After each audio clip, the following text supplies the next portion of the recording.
สนุนโดยแอปวันดีคอนเทนต์จริตไทยเพื่อคนไทยดาวน์โหลดได้แล้ววันนี้ยาแคปซูลขมิ้นชันอุ้ยอันบรรเทาอาการท้องอืดท้องเฟ้อ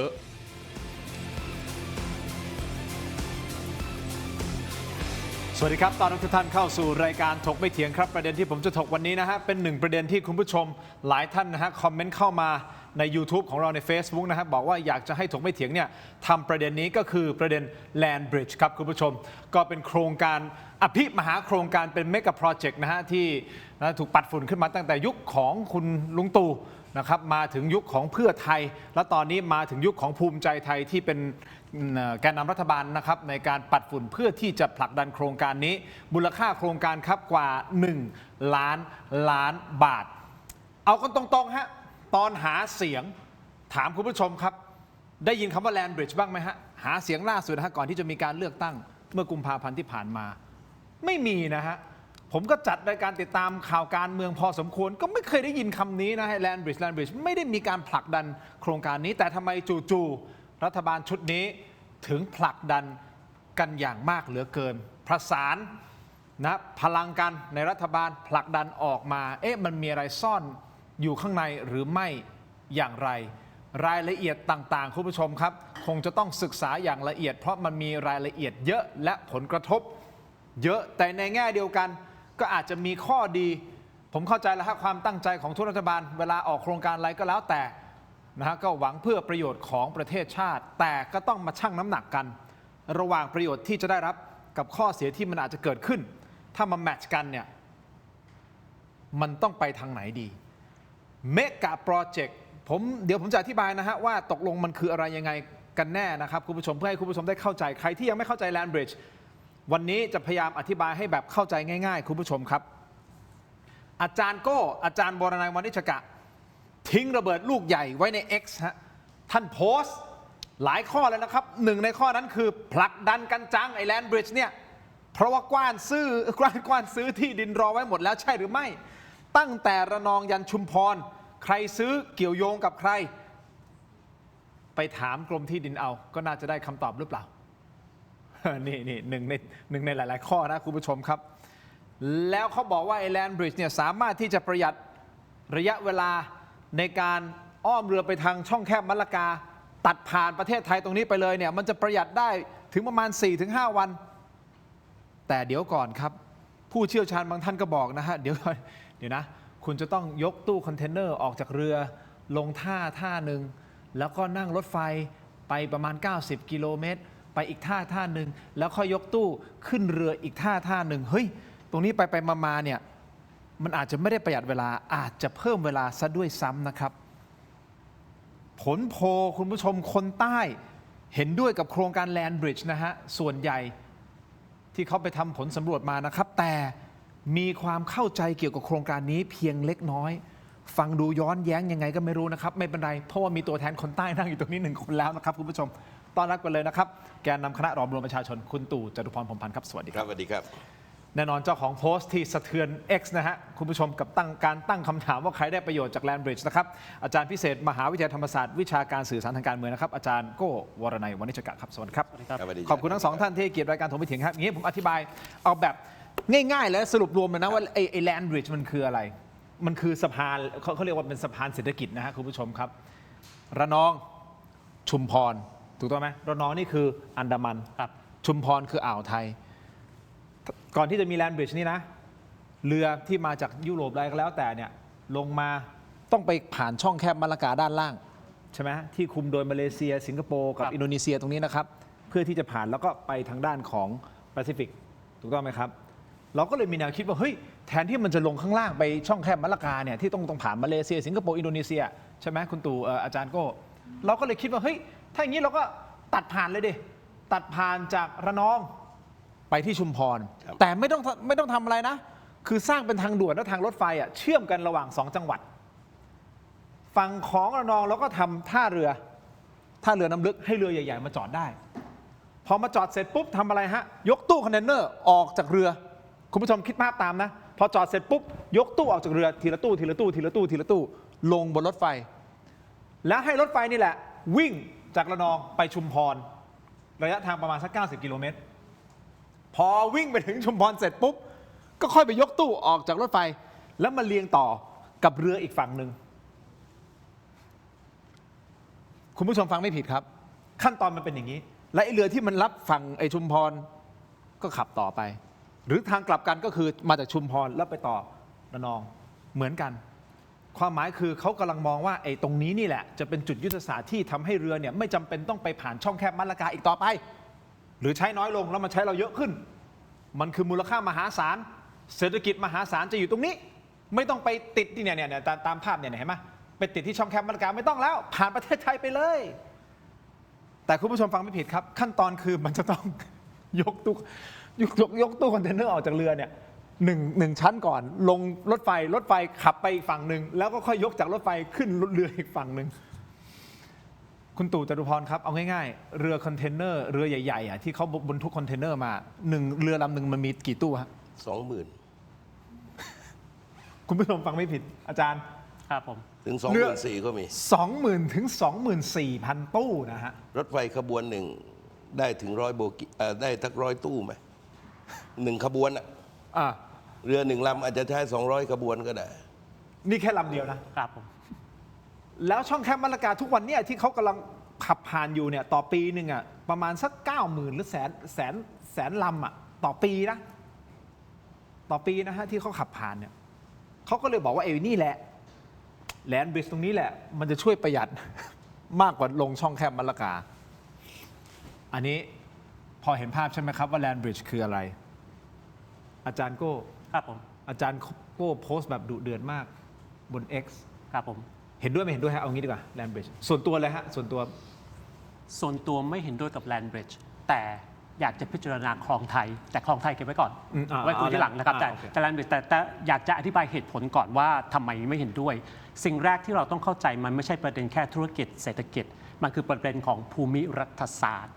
มันคือเกมของมหาอำนาจ มันคือเกมระหว่างจีนกับอเมริกา ถ้าเราลองนึกภาพดูนะครับว่าพลังงานของจีนเนี่ยออกจากช่องแคบออร์มุสตรงนั้นไม่เป็นไรจีนมีทัพเรือที่ประเทศจิบูตีอยู่ใกล้ๆช่องแคบบาบอัลเมนดาบและก็ใกล้ช่องแคบออร์มุสดูแลได้ ผ่านทะเลอาระเบียเข้ามาสู่มหาสมุทรอินเดีย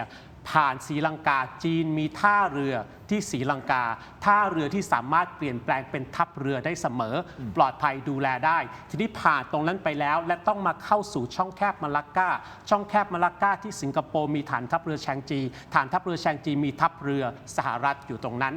ข้ามไปที่มาเลเซียที่ท่าเรือปีนังทัพเรือสหรัฐก็เข้าออกตลอดเวลาอยู่ตรงนั้น และจากบทเรียนสงครามอิหร่านการปิดช่องแคบออร์มุสเรารู้แล้วว่าถ้าใครปิดช่องแคบได้ คนนั้นสามารถยึดพลังงาน ยึดเศรษฐกิจของโลกทั้งโลกไว้ในกำมือได้ เพราะฉะนั้นถ้าจีนมีปัญหากับสหรัฐ และต้องใช้ช่องแคบมาลากะสหรัฐใช้ทัพเรือปิดช่องแคบมาลากะเมื่อไหร่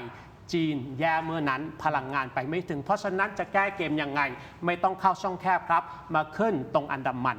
ขึ้นที่ฝั่งระนองนะครับแต่ขึ้นที่ฝั่งระนองเนี่ยประเด็นที่จะขนขึ้นรถข้ามไปที่ชุมพรและขนลงอันนั้นประเด็นรองประเด็นหลักก็คือขึ้นที่ระนองนี่แหละแล้วก็ขึ้นรถไฟฟ้าความเร็วสูงหรือส่งเข้าท่อแก๊สท่อน้ำมันแล้วก็พุ่งตรงขึ้นอีสานพุ่งตรงเข้าลาวและพุ่งเข้าใส่จีนเลยหรือ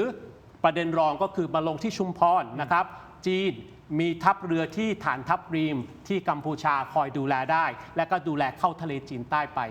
ประเด็นก็คือว่าเส้นทางนี้คือความมั่นคงความปลอดภัยทางด้านพลังงานของประเทศจีนสหรัฐอเมริกาเข้ามายุ่งไม่ได้นะตรงนี้เพราะฉะนั้นมันเป็นการหลีกเลี่ยงนี่คือเกมมหาอำนาจนี่คือเกมภูมิรัฐศาสตร์ทีนี้คำถามคือ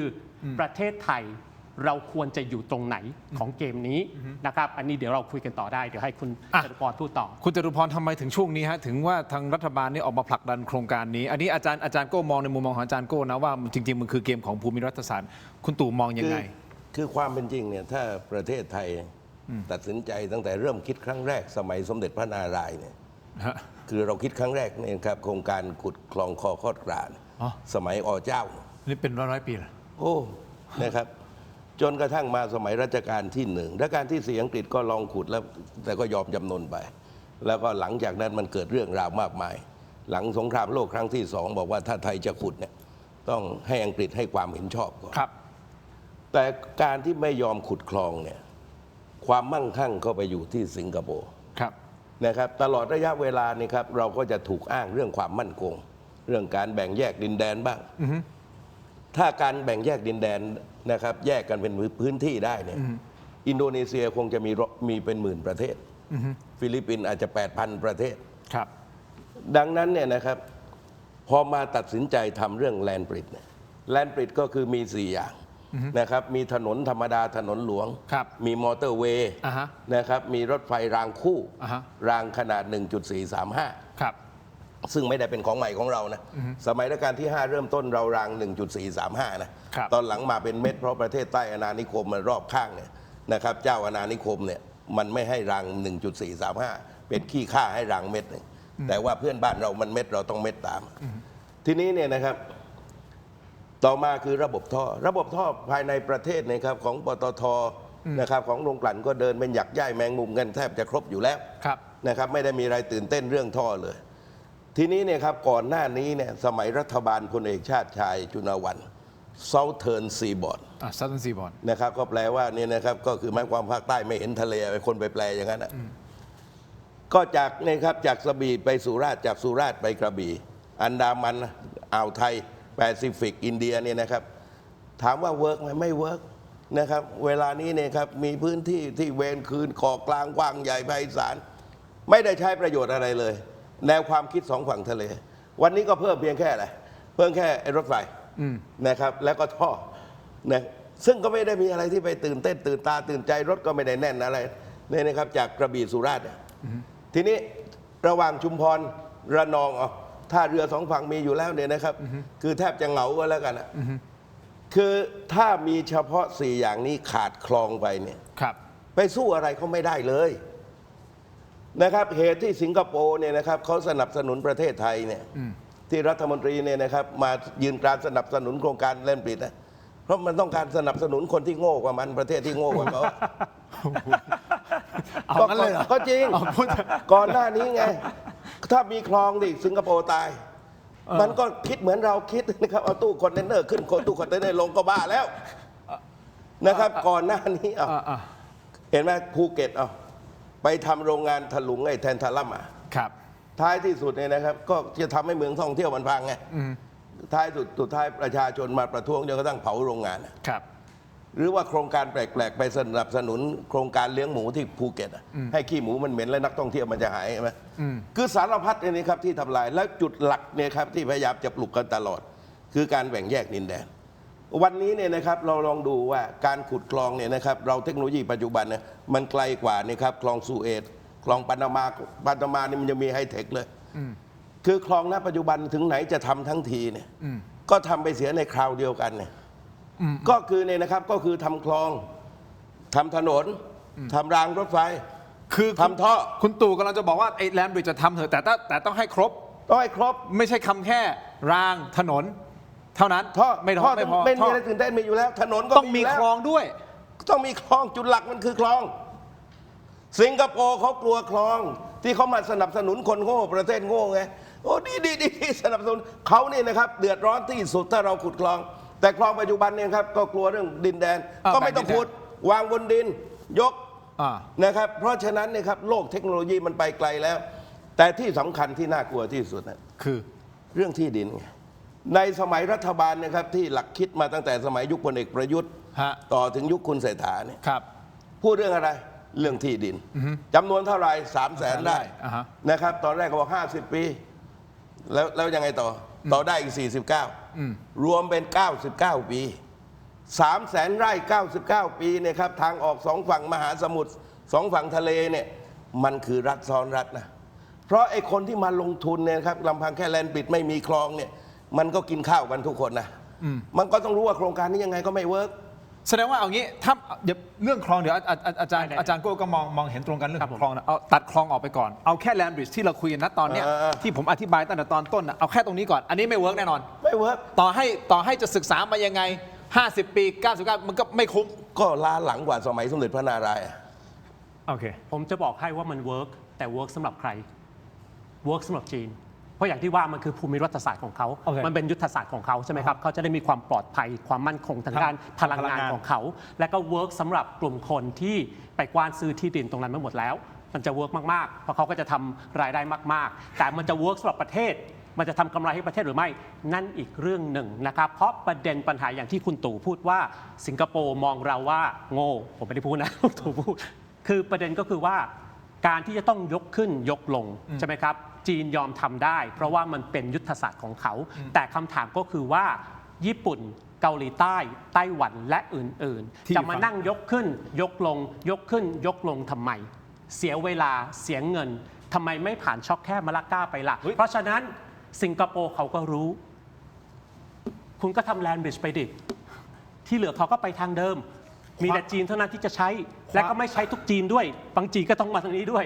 ความหมายที่ทั้งคุณตู่กับอาจารย์โก้กำลังจะบอกนะว่าสิงคโปร์อย่างที่คุณตู่บอกในสิงคโปร์เชียร์คุณผู้ชมต้องมองลึกๆนะฮะความหมายคืออะไรความหมายคือเขาอะตอนนี้ได้ประโยชน์จากช่องแคบมาลากาถูกต้องไหมครับ ถ้าวันไหนเขาสนับสนุนให้เกิดการแข่งขันแล้วเขาซวยเนี่ยคุณคิดว่าเขาจะสนับสนุนไหม แต่ถ้าเขามองไปแล้วว่าสนับสนุนไปเหอะยังไงสู้อ้วไม่ได้ เขาก็สนับสนุนสิครับ ยุเลยยุส่งเลย ยุ โอเคคุณผู้ชมผมขอ เหมือนยุให้คนปีนเสาไฟเอาขึ้นเลย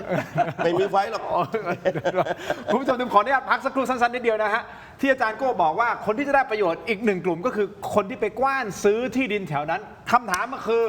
อาจารย์โก้มีข้อมูลอินไซต์อะไรฮะใครไปกว้านซื้อตอนนั้น กลุ่มไหนได้ประโยชน์จากการทำแลนด์บริดจ์ในครั้งนี้คุณผู้ชมครับเดี๋ยวขออนุญาตพักสักครู่สั้นๆเดี๋ยวช่วงหน้ากลับมาเจาะลึกรายละเอียดเพิ่มเติมอีกนะครับว่าไอ้สุดท้ายสุดเนี่ยมันมีผลรายงานออกมา ซึ่งมันขัดแย้งกันนะครับ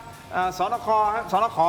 ออกมาบอกว่าเนี่ยมันน่าจะไปได้นะเวิร์กนะแต่โทษนะฮะสภาพัฒน์อีกกลับคนละมุมเลยนะฮะย้อนแย้งกันมากเลยนะครับสองข้อมูลเป็นยังไงพักสักครู่ช่วงหน้ากลับมาติดตามครับ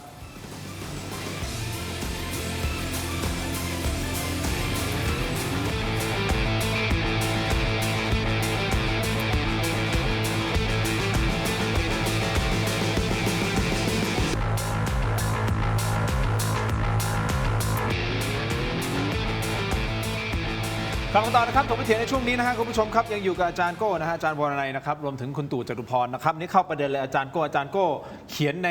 X นะฮะแล้วก็มีการโพสต์เห็นหลายข้อนะหนึ่งในข้อนั้นก็บอกว่าเนี่ยผลักดันกันเหลือเกินนะไอ้เรื่องของแรนบริดจ์เนี่ยเป็นเพราะว่ามีคนไปกว้านซื้อที่ดินก่อนหน้านี้แล้วใช่หรือไม่ตั้งแต่ชุมพรยันระนองตั้งแต่ยันระนองยันชุมพรใครซื้อเกี่ยวโยงกับใครข้อไหนนะที่อาจารย์เขียนข้อนี้นะผลักดันกันจริงข้อที่2ข้อที่2ใช่ไหมผลักดันกันจังเพราะกว้านซื้อที่ดินตั้งแต่ระนองยันชุมพรไว้แล้วใครซื้อก็ไปถามกรมที่ดินดู แล้วจะรู้ว่าใครบ้างเกี่ยวโยงกับใครบ้างอาจารย์ก็มีข้อมูลเหรอก็มีข้อมูลไงแต่ข้อมูลอยู่ที่กรมที่ดิน ถ้าอยากรู้ก็ไปซื้อแต่ตั้งข้อสังเกตสิครับว่ามันไม่ค่อยมีนโยบายหรือโครงการนะที่ทุกรัฐบาลพยายามผลักดันเริ่มต้นตั้งแต่รัฐบาลคุณประยุทธ์รัฐบาลทหารมารัฐบาลเพื่อไทยสีแดงมารัฐบาลภูมิใจไทยสีน้ำเงินคนละขั้วกันด้วยทุกขั้วสนับสนุนโครงการนี้แสดงว่ามันก็จะต้องมีอะไรสักอย่างใช่ไหมครับมาคิดว่าคืออะไรล่ะก็ผลประโยชน์มันผลประโยชน์ประเทศมั้งผลประโยชน์ประเทศด้วยมั้งเราหวังว่าจะเป็นประเทศด้วยนี่คุณจะพยายามดึงให้ผมพูดอะไรแรงๆมาใช่ไหมผมไม่รู้ผมรู้แค่ที่เหลือให้ประชาชนคิดเอาเองได้ แต่ที่แน่ๆหลักฐานข้อเท็จจริงที่ปฏิเสธไม่ได้นั่นก็คือ 1. ทั้ง3รัฐบาลที่ผ่านมาผลักดันหมด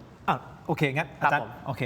เพิ่มเติมแล้วทำไมอาจารย์ก็คิดว่าอยู่ดีๆประเด็นนี้มันถึงโผล่ขึ้นมาทั้งที่ก่อนหน้านี้มันเงียบมากเลยนะตอนหาเสียงก็ไม่มีนะอยู่ดีๆปึ้งแลนด์บริดจ์เฮ้ยมายังไงทำไมถึงคิดว่าตอนนี้คุณไม่ถามนายกอนุทินเขาออกมายืนยันแล้วอยู่ในนโยบายของพรรคภูมิใจตั้งแต่ปี 62ใช่ไงมันตั้งแต่ปี 62 แต่ว่ามันเงียบๆเลยในช่วงนี้มันก็เหมือนไอ้นี่เดี๋ยวก่อนนะมันไม่ใช่โครงการเปิดร้านสะดวกซื้อตรง1 2 3 4นะมันคือเมกะโปรเจกต์มันก็เหมือน gigantic ginormous project นะมันก็เหมือน entertainment complex ของรัฐบาลเพื่อไทยตอนหาเสียงไม่พูดนี่ก็เหมือนกันตอนหาเสียงไม่พูดเพราะว่าอะไรมันเป็นเทคนิคการหาเสียงในเมื่อนโยบายมันละเอียดอ่อนนโยบายมัน controversial ประชาชนต่อต้านเยอะคุณจะไปพูดตอนหาเสียงทำไมคุณก็เงียบๆไว้ตอนหาเสียงพูดแค่เรื่องแจกตังค์ก็พอมาเป็นรัฐบาลแล้วค่อยเริ่มที่จะผลักดัน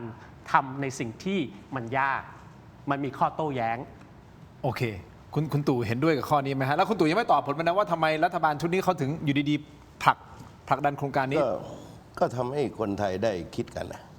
เพราะว่าท้ายที่สุดนั้นเนี่ยสิ่งที่รัฐบาลจะต้องรับรู้ก็คือว่าไอ้ที่ไปตะเวนซื้อที่ดินเนี่ยก็เพราะว่าแต่ที่ไปรุกป่าเนี่ยแล้วไปออกโฉนดโดยมิชอบเนี่ยผมได้คุยกับเจ้าหน้าที่ของกรมป่าไม้กรมอุทยานและคนที่ไปทำพื้นที่เนี่ยเขาอธิบายความให้ฟังว่าไอ้เศรษฐีนีผู้หญิงจากภาคอีสานคนหนึ่งซึ่งเป็นเจ้าแม่เนี่ยลงไปกวานซื้อที่จังหวัดระนองไปออกพื้นที่โฉนดในป่าทีนี้ชุมพรก็มีพังงาก็มี ทีนี้พอออกโฉนดเนี่ยนะครับออกเอกสารสิทธิ์โดยมิชอบเนี่ยทีนี้ก็คือหมายถึงว่าในพื้นที่โฉนดก็สามารถตัดป่าได้ไอ้พวกนี้ก็ตัดป่าขายกันระเนระนาดภาพนี่ก็ปรากฏกันไปทั่วเนี่ยนะครับกรมป่าไม้ข้าราชการก็ปักหลักกันอยู่ที่ระนองเนี่ย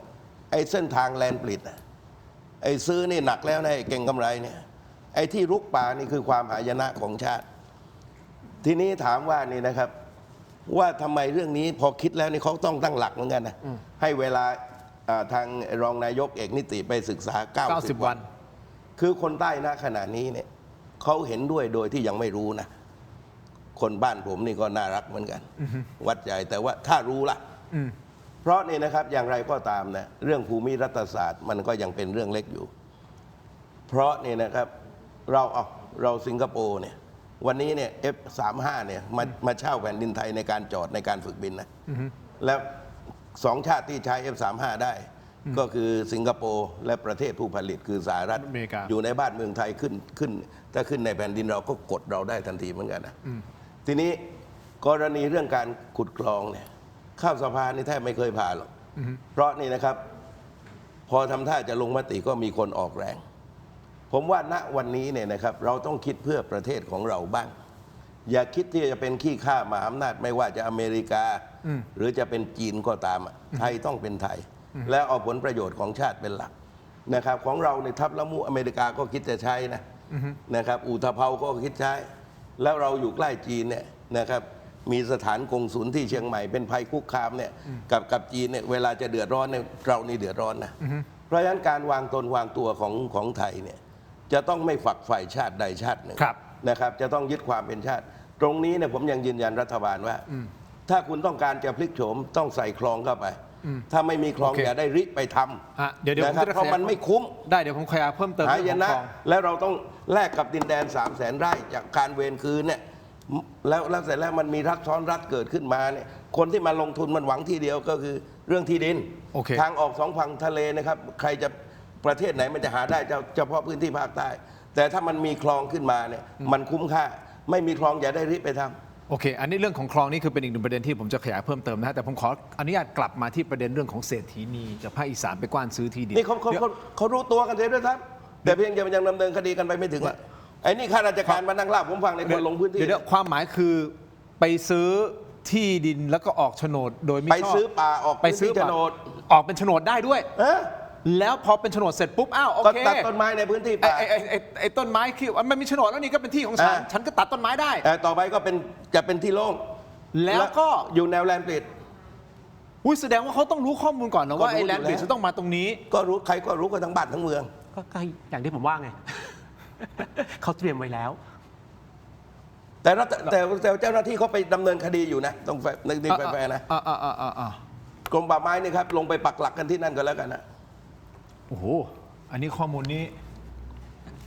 คุณผู้ชมเดี๋ยวฟังกันต่อเอางี้ดีกว่าฮะเนื่องจากว่าโครงการขนาดใหญ่ขนาดนี้มันจะต้องมีแง่มุมการศึกษานะครับจริงๆมันมีมุมการศึกษาต่างๆออกมาก่อนที่จะมีการลงมือทำด้วยซ้ำนะครับคุณผู้ชมครับมีรายงานของสภาพัฒน์และจุฬาทำร่วมกันนะครับเสร็จสิ้นเมื่อปี 2565 แล้วใช่ไหมอาจารย์โก้แล้วก็รายงานของสนข.ก็คือสำนักงานนโยบายและแผนการขนส่งและจราจรกระทรวงคมนาคมทำเสร็จนะฮะเมื่อปี 68 ปีที่แล้วที่ผ่านมาปรากฏว่าผลออกมามันขัดแย้งกันนะฮะสองวิจัย2รายงานนี้นะครับเอา2ประเด็นแล้วกันประเด็นแรกก่อนนะครับประเด็นแรกคือเรื่องของความคุ้มค่าและพฤติกรรมการเดินเรือรายงานของสภาพัฒน์และจุฬาบอกว่าเวลาที่ประหยัดได้จากระยะทางจะถูกหักล้างด้วยเวลาที่เสียไปกับการยกตู้ขึ้นยกตู้ลง เดินรถไฟยกตู้ขึ้น ยกตู้ลงใส่เรืออีกฝั่งหนึ่ง เขาบอกว่ามันจะเสียเวลาตรงนั้นมันถูกหักล้างไปนั่นหมายความว่าลงช่องแคบมะละกามันจะเร็วกว่าประหยัดค่าใช้จ่ายมากกว่า อันนี้คือสภาพัฒน์รายงาน แต่ปรากฏว่ารายงานของสนข.มองแย้งบอกว่าแลนบริดจ์จะช่วยประหยัดเวลาได้ประมาณ 4-5 วัน เมื่อเทียบกับการอ้อมช่องแคบมะละกาและมองว่าสายการเดินเรือจะเปลี่ยนมาใช้ของไทยเพื่อเลี่ยงความแออัดสรุปคือประหยัดเวลาได้ 4-5 วันนี่คือรายงานของสนข.อีกอันนึงคือจุฬากับสภาพัฒน์บอกมันไม่ใช่อาจารย์โก้วิเคราะห์หน่อยฮะ ผมจะวิเคราะห์แบบนี้ทุกคนรู้ใช่ไหมครับผมสอนสื่อสารทางการเมือง เคยพูดในรายการนี้ด้วยว่าการสอนของผมเนี่ยผมสอนให้เด็กจับโกหกทางการเมือง หรือว่าอย่าไปหลงกลภาครัฐอย่าไปหลงกลการเมือง อันนี้นะครับพูดตรงๆเลยว่าเมื่อเรามีการศึกษาที่มันแตกต่างกัน เราก็จะต้องไปดูว่าใครเป็นต้นทางของการศึกษา ผมจะมองว่าการเมืองมีการปักธงไว้อยู่แล้ว และถ้าคุณปักธงให้ศึกษาให้ผลลัพธ์ออกมาคุ้ม ศึกษายังไงมันก็ออกมาคุ้ม ถ้าปักธงให้ไม่คุ้ม ศึกษายังไงก็ออกมาให้ไม่คุ้ม เพราะฉะนั้น มันอยู่ที่ธงที่ปักใช่ไหม เพราะฉะนั้นเรามาพิจารณากันเรามี 2 การศึกษาใช่ไหมครับฝั่งหนึ่งเป็นจุฬาลงกรณ์อีกฝั่งหนึ่งเป็นคมนาคม ถามประชาชนคุณจะให้ความเชื่อมั่นไว้วางใจจุฬาลงกรณ์หรือคมนาคมมากกว่ากันคมนาคมไม่ว่าจะเป็นภายใต้คุณพิพัฒน์หรือภายใต้คุณสุริยะประวัติทั้งสองท่านนี้กับจุฬาลงกรณ์คุณจะเชื่อมั่นไว้ใจการศึกษาของใครมากกว่ากันเปรียบเทียบให้ง่ายๆนะถ้าผมกับคุณทินให้คำแนะนำในวิธีการจัดทรงผมคนดูจะเชื่อฟังใครมากกว่ากันก็มันมีตัวอย่างอื่นเยอะแยะไหมมันมีตัวอย่าง จบไหม จากทรงผมนี่ทำไมมันกระทบอะไรนิดนึงนะโอเคอันนี้คุณผู้ชมลองคิดดู ก็ลองคิดดู ก็ลองคิดดูนะครับคุณผู้ชมนี่คือประเด็นแรกนะคุณตู่มองยังไงเรื่องของความคุ้มค่าพฤติการเดินเรือนะครับกับ 2 รายงานที่มันออกมาต่างกันสภาพัฒน์ร่วมกับจุฬาทำผลวิจัยออกมาแบบนี้ส่วนของด้านของสนข.ออกมาอีกแบบหนึ่งนี่คือประเด็นแรกเท่านั้นยังมีประเด็นที่ผมจะหยิบยกขึ้นมานะคุณตู่นิดเดียวฮะก็คือรูปแบบการขนส่งสินค้ารายงานสภาพัฒน์จุฬาบอกว่าโมเดล transshipment ของไทยเกิดยากเพราะสิงคโปร์เป็นจุดตัดของเส้นทางเดินเรือทั่วโลกแต่แลนบริดจ์ต้องสร้างแรงจูงใจมหาศาลเลยเพื่อให้เรือแวะมาตรงนี้จอดทั้ง2 ฝั่งด้วยนะครับต้องจอดทั้งระนองและจอดทั้งชุมพรนะครับซึ่งอาจจะไม่สอดคล้องกับโครงสร้างโครงข่ายเดินเรือในโลกปัจจุบันทั้ง2 ท่านมองยังไงในประเด็นนี้ผมขออนุญาตพักสักครู่สั้นๆนิดเดียวนะครับและยังมีเรื่องของคลองเดี๋ยวให้2 ท่านอธิบายเพิ่มเติมนะครับว่าคลองจะเป็นจุดเปลี่ยนสำหรับเกมประเทศไทยหรือเปล่าพักสักครู่ช่วงหน้าติดตามครับ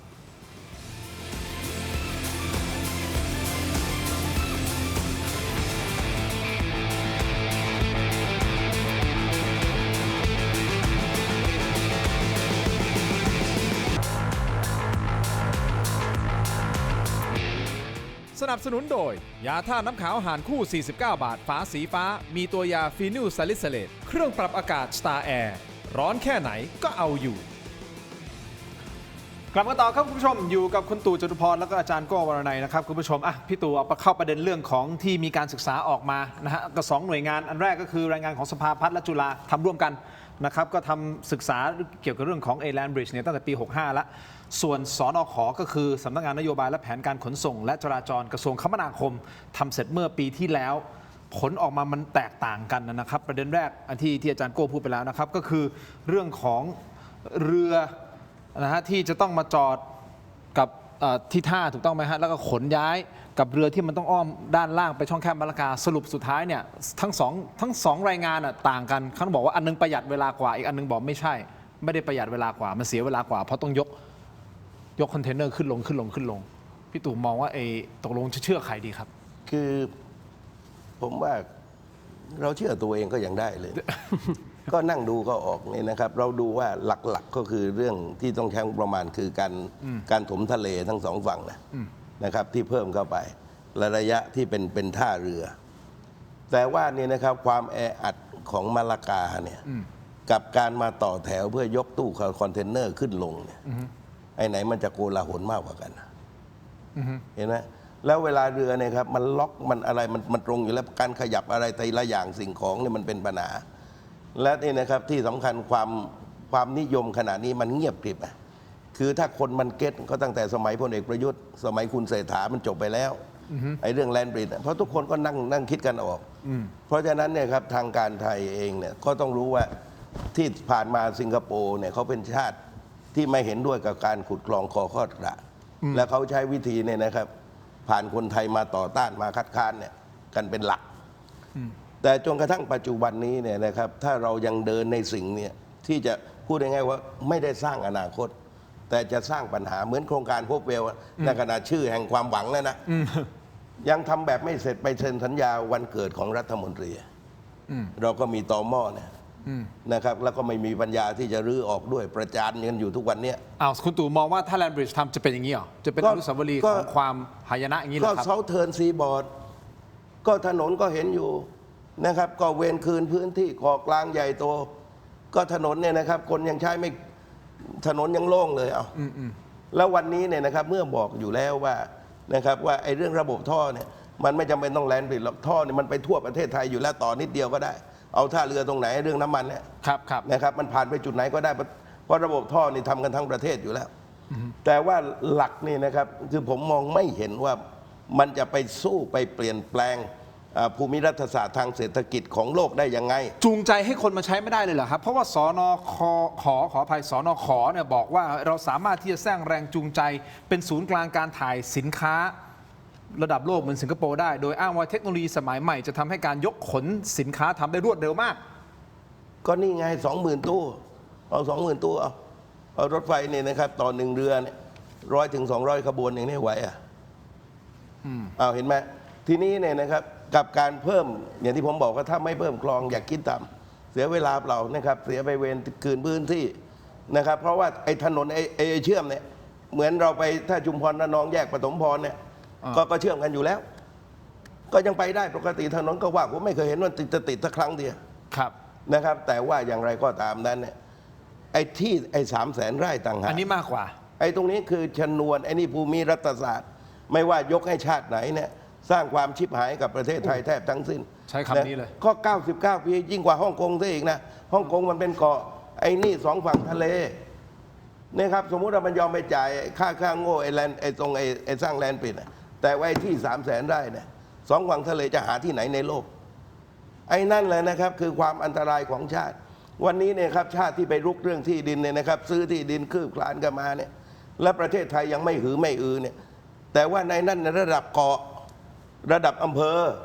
แต่ตรงนี้เนี่ยนะครับระดับภูมิภาค2 ทะเลนะครับแล้วสมมติว่าทำสัญญาแรก50 ปีต่อได้เนี่ยนะครับต่อได้อีก49แล้ววันนั้นเรามีปัญญาทำอะไรกันบ้างเราอยู่ดีๆเหมือนยกเนี่ยนะครับยกชาติให้กับเขาแล้วถามว่าเราจะได้ประโยชน์อะไรแต่ถ้ามีคลองเนี่ยนะครับไอ้เรื่องที่ก็ควบคุมเสียอย่างน้อยที่สุดนั้นเนี่ยนะครับจะเป็นจุดเปลี่ยนของประเทศแต่ถ้าลำพังแค่นี้ก็รู้ว่าไอ้นั่นในหน้าฉากเขาต้องการที่นะครับไม่ว่าต่างชาติไหนจะมาลงทุนเพราะว่าไอ้ชาติข้างหน้ากับไอ้ชาติข้างหลังเนี่ยไอ้ชาติข้างหลังเนี่ยมันน่ากลัวว่าชาติข้างหน้าชาติข้างหน้าเช่นว่าชาตินี้เข้ามาได้สัมปทานนะครับและชาติข้างหลังประกอบโดยใครบ้างที่จะบริหารที่ไอ้300,000 ไร่อันเนี้ยไอ้นี่คือความอันตรายของประเทศไทยอาจารย์โก้เห็นด้วยไหมเรื่องของประเด็นที่ดิน300,000 ไร่ที่จะมีการเวรคืนแล้วก็จะเป็นการเขาเรียกว่าอะไรนะปล่อยเป็นสัมปทาน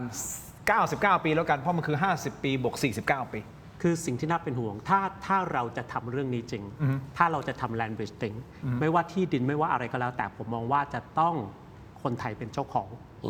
คนไทยต้องเป็นเจ้าของไม่ใช่ต่างชาติเป็นเจ้าของเพราะว่ามันก็เป็นพื้นที่ยุทธศาสตร์ของเรามันก็เป็นที่ดินของเราถ้าคนไทยไม่ใช่เป็นเจ้าของต่างชาติก็จะตัดตวงผลประโยชน์ไปสิ้นเชิงเพราะว่าขอสรุปนิดนึงนะครับว่าไอ้ land bridge เนี่ยท้ายสุดแล้วประเทศไทยของเราเป็นเพียงแค่เบี้ยตัวหนึ่งผลประโยชน์มันเข้าจีนเต็มๆนะครับในเมื่อผลประโยชน์มันเข้าจีนเต็มๆด้วยการมีเส้นทางที่ปลอดจากทัพเรือสหรัฐเนี่ยคำถามของเราก็คือว่าเราจะตักตวงผลประโยชน์จากจีนคืนมาได้ยังไงขาดดุลการค้ากับจีนมหาศาลเราปรับได้ไหมปัญหาทุนศูนย์เหรียญเราปรับได้ไหมประเด็นอื่นๆมากมายก่ายกองเนี่ยเราไปต่อรองเดียวกับจีนได้ไหมเพื่อที่จะตักตวงผลประโยชน์กลับมาเพราะว่า Land Bridge นี้มันไม่ได้มีประโยชน์กับญี่ปุ่น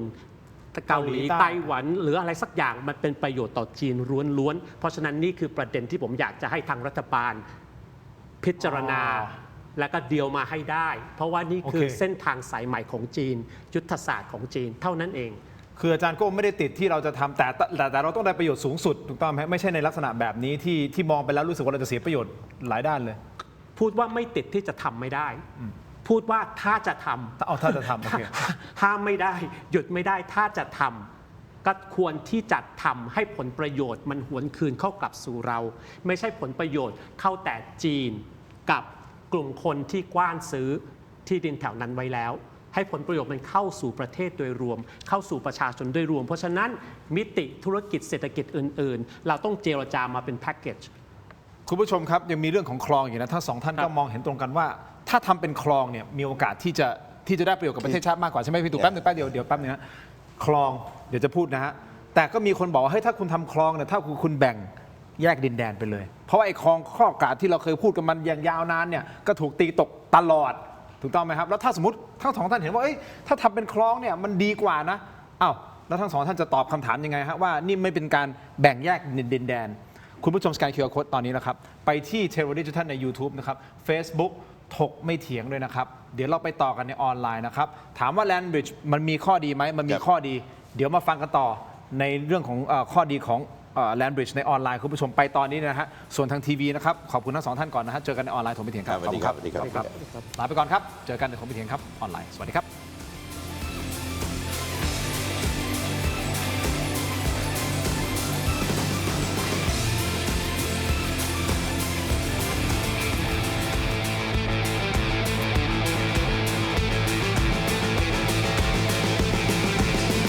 เลือกสิ่งที่ใช่ตอบโจทย์ชีวิตที่ชอบ Star Air Air Solar Hybrid ใช้พลังงานจากโซลาร์เซลล์และระบบอินเวอร์เตอร์ช่วยเซฟค่าไฟได้สูงสุดถึง 60% ให้ชีวิตง่ายและประหยัดมากยิ่งขึ้น เอาละครับคุณผู้ชมกลับมาถกไม่เถียงในช่วงของออนไลน์นะครับยังอยู่กับทั้งสองท่านเลยนะฮะคุณตู่จตุพรพรหมพันธ์แกนนำคณะหลอมรวมประชาชนนะครับอาจารย์วรนัยวณิชการนะฮะอาจารย์โก้อาจารย์พิเศษมหาวิทยาลัยธรรมศาสตร์วิชาการสื่อสารทางการเมืองคุณผู้ชมที่ชมรายการอยู่นะฮะโหวตกันหน่อยนะครับแหมช่วงหลังๆเราไม่ค่อยมีโหวตนะแต่ตอนนี้เรามีแล้วนะวันนี้เรามีนะครับคุณเห็นด้วยกับโครงการ Land Bridge หรือไม่เห็นด้วยไม่เห็นด้วยกดเข้ามานะฮะคุณผู้ชมตอนนี้โหวตก็ประมาณสัก1,000 กว่าโหวตนะฮะคุณผู้ชมเราห่างหายจากการโหวตไปพักใหญ่ๆเลยเนาะทีมงานฮะดีฮะอยากจะให้คุณผู้ชมแสดงความคิดเห็นกันหน่อยนะครับที่อยากให้โหวตเพราะอะไรไหมฮะเพราะมันมีนิด้าโพลออกมาคุณผู้ชมครับเป็นประเด็นที่น่าสนใจนะฮะนิด้าโพลเดี๋ยวมาไล่กันนิดนึงสั้นๆนิดเดียวนะครับเดี๋ยวจะได้พูดคุยกับแขกรับเชิญของเรากันต่อนะฮะนิด้าโพลอยู่ตรงไหนเอ่ย นิด้าโพลคนใต้กว่าครึ่งหนึ่งเข้าใจโครงการ Land Bridge เพียงเล็กน้อยส่วนใหญ่เห็นด้วยนะฮะนิด้าโพลเปิดเผยผลสำรวจเรื่องคนใต้ว่าไงโครงการ Land Bridge จะมาแล้วโดยเป็นการสำรวจระหว่างวันที่ 28 ถึง 30 เมษายนนะครับจำนวนทั้งสิ้น 1,455 หน่วยตัวอย่างซึ่งเมื่อถามถึงความคิดเห็นเกี่ยวกับโครงการ Land Bridge พบว่าร้อยละ 34.21 ระบุว่าเห็นด้วยมาก 34.21 เห็นด้วยมากนะครับ33.01 เห็นค่อนข้างเห็นด้วยนะครับเท่ากับว่าฝั่งของเห็นด้วยเนี่ยประมาณ 67% เลยนะฮะฝั่งของเห็นด้วยนี่คือ 67% เลยนะครับไม่ค่อยเห็นด้วยกับไม่เห็นด้วยเนี่ยรองลงมานะฮะอยู่ประมาณสัก20กว่าโทษนะฮะ30กว่าเปอร์เซ็นต์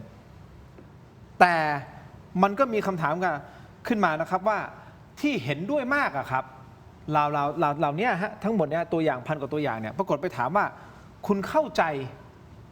เกี่ยวกับ Land Bridge มากน้อยแค่ไหน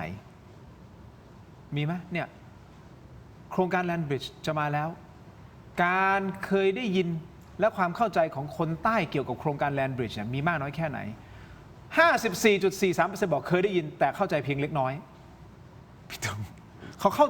ขาเคยได้ยินนะแต่เข้าใจเพียงเล็กน้อยเพียงเล็กน้อยนี่คือสำหรับผมคือไม่พอ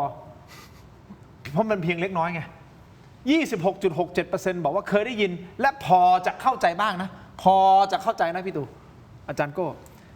10% เคยได้ยินและเข้าใจดีมากเกี่ยวกับโครงการนั่นหมายความว่ามีจาก100 คนมีแค่ประมาณ10 คนที่เข้าใจดีมากเกี่ยวกับโครงการที่เหลือคือผมอนุมานได้เลยว่าเข้าใจน้อยคือไม่ค่อยเข้าใจเลยแต่ 67% เห็นด้วยมันย้อนแย้งในข้อมูลนิดนึงผมก็เลยเดี๋ยวก่อนนะคนสุราษฎร์อย่างพี่พอเห็นแบบนี้คือมันเกิดอะไรขึ้นกับโพลเนี่ยมันสะท้อนอะไรบางอย่างหรือเปล่าคือคนใต้เนี่ยก็คือไม่เข้าใจแต่เห็นด้วยนะเพราะ มันต้องวิเคราะห์ลงไปลึกๆนิดนึงนะ ผมว่าเมื่อความจริงปรากฏเนี่ยมันคือความอันตรายนะคือความเป็นคนปากใต้เนี่ยนิสัยเป็นคนใจถึงนะครับก็คืออยากจะเห็นสิ่งที่เกิดจะเป็นประโยชน์กับภูมิภาค ครับ กับประเทศ แต่ว่าถ้าปรากฏในวันข้างหน้าเนี่ยความจริงที่เขารับรู้ภายหลังเนี่ยเหมือนแทนทัลลัมที่ภูเก็ตท้ายที่สุดก็ต้องเผาโรงงานทิ้งอะเห็นไหมเพราะฉะนั้นเนี่ยครับเรื่องแลนด์บริดจ์ก็เฉกเช่นเดียวกัน คือผมก็เชื่อว่านะครับขณะนี้คนที่มีความเห็นแย้งเห็นต่างนี่ก็เริ่มมากกันพอสมควร แต่อย่างไรก็ตามนั้นเนี่ยนะครับที่ผมอยากจะมองว่ารัฐที่ใช้เวลา90วันเนี่ยจะต้องฟังความและก็ศึกษาให้ครบทุกมิติ โครงการนี้นะครับถ้ามันง่ายก็คงจบตั้งแต่สมัยสมเด็จพระนารายณ์ ครับ นะครับเพราะฉะนั้นมันเรื่องมันยากมันไม่ง่ายตามที่คิดหรอกเพราะมันมีหลากหลายแง่มุมมากคือณวันนี้เนี่ยนะครับประเทศไทยเนี่ยเราเองเนี่ยนะครับผมอาจจะเห็นต่างกันนิดเรื่องสหรัฐอเมริกากับจีน เราอาจจะมีปัญหาเรื่องลงจีนนะครับเรื่องผลไม้แต่ต้องกระทรวงพาณิชย์ต้องไปจัดการ แต่เรื่องความมั่นคงในหน้าวิตกไฟบินอเมริกาเจตนาบินลงที่กระบี่100 กว่าไฟนะขณะที่เขารบกับอิหร่านอยู่นะประเทศเราปล่อยอิสราเอลเนี่ยนะครับอำเภอปายสมุยพังงานภูเก็ตเป็นจำนวนมากนะครับและเทียบปริมาณ 400,000 เราเท่ากับมีทหารของอิสราเอลมากกว่าทหารไทยในแผ่นดินไทยแล้วทัพละมุเนี่ยนะครับเขาก็สามารถใช้ได้ เรามีสัญญาตั้งแต่ไมตรีการพาณิชย์ฉบับที่2จัดแม็กรวมกระทั่งอินโดแปซิฟิกนะครับไอ้นั่นที่ว่าเราแทบจะว่าอเมริกาจะใช้พื้นที่ตรงไหนของไทยก็ได้ แต่เราอยู่ใกล้จีนนะครับบทเรียนสงครามโลกครั้งที่2เราถ้าเราไม่บาลานซ์ในเชิงอำนาจนะครับคือผมไม่เห็นด้วยว่าเราจะต้องไปกลัวชาติใดชาติหนึ่งหรือเข้าข้างชาติใดชาติหนึ่งแต่ว่าเรื่องนี้เนี่ยมันเป็นเรื่องอนาคตนะถ้าเราเลือกทิศทางได้ถูกนั้นนะผมไม่รู้ว่าจีนจะได้สัมปทานหรือเปล่ากันเสียด้วยซ้ำแต่ความจริงเนี่ยนะครับถ้าเรามีปัญญาเนี่ยมันก็เป็นของเราเหมือนเนี่ยนะครับแหล่งพลังงานไทยกัมพูชาเนี่ยมูลค่าเนี่ยครับมากที่สุดโครงการมากที่สุดที่ของประเทศไทยก็ยกให้สหรัฐทำไมสหรัฐยกให้ได้แต่ว่าความเห็นของผมไม่ควรยกให้ใครนะครับแต่ว่านะครับเมื่อโครงการมันใหญ่ขนาดนี้นะครับประเทศจะมีวิธีการบริหารการจัดการอย่างไรถ้ามันมีปัญหาในเชิงภูมิรัฐศาสตร์เราก็ควรทำเสียเองแต่ใช้วิธีเงินกู้จะส่งแต่ว่าไม่ใช่ลักษณะแลนด์บริดจ์ถ้ามีคลองมันมีจุดค้มทุนอยู่แล้วนะครับแต่อย่างไรก็ตามนั้นจะต้องไม่มีการแลกกับแผ่นดินคือประเทศไทยนั้นเนี่ยครับเราดูหนังฮอลลีวูดเยอะไปก็คือหมายความว่านี่นะครับคือนี่ไงการเรียนการศึกษาอะไรหลายๆอย่างเนี่ยแต่ว่านี่นะครับลองดูหลักคิดของนะครับของอเมริกันกับอิหร่านเห็นไหมคือชาติที่มีอุดมการณ์เนี่ยครับเราควรที่จะคิดแนวทางกันดูเวียดนามแม้กระทั่งดูอิหร่านว่าถ้าเขาจะทิ้งนิวเคลียร์ในคนจะไปยืนกลางท้องถนนหรือเปล่าล่ะนะครับคือณวันนี้เนี่ยนะครับจุดนี้การที่เราตัดสินล่าช้าเนี่ยสิงคโปร์กลายเป็นประเทศที่พัฒนาของเรานี่ด้อยพัฒนาและกำลังจะโคตรด้อยพัฒนาไปถึงจุดเนี่ยนะครับที่ค่าเฉลี่ย GDP เนี่ยตามหลังเนี่ยนะครับตามหลังลาวเขมรแล้วนะครับเวียดนามเขาก็เลยอ้างว่าแลนด์บริดจ์จะสามารถเพิ่ม GDP จาก 2% เป็น 10% ได้ไงที่เขาทำการศึกษาถ้าลำพังเฉพาะนี้นะครับมันไม่สำเร็จแต่ถ้ามีคลองเนี่ยที่ผมบอกไงโอเคนะครับถ้าคือไอ้ของเดิมนี่ก็มีนะครับแต่ว่าเราเนี่ยตัดสินใจอะไรของเรานี่คืออเมริกาใช้ทัพละมุได้อยู่แล้วแต่อยากจะมาใช้เนี่ยนะครับนี่ก็เป็นปัญหาใหญ่นะอูตะเภาก็แอบใช้อยู่แล้วนะครับแต่ว่าหลักที่สำคัญก็คือว่าอย่าไปกลัวจีน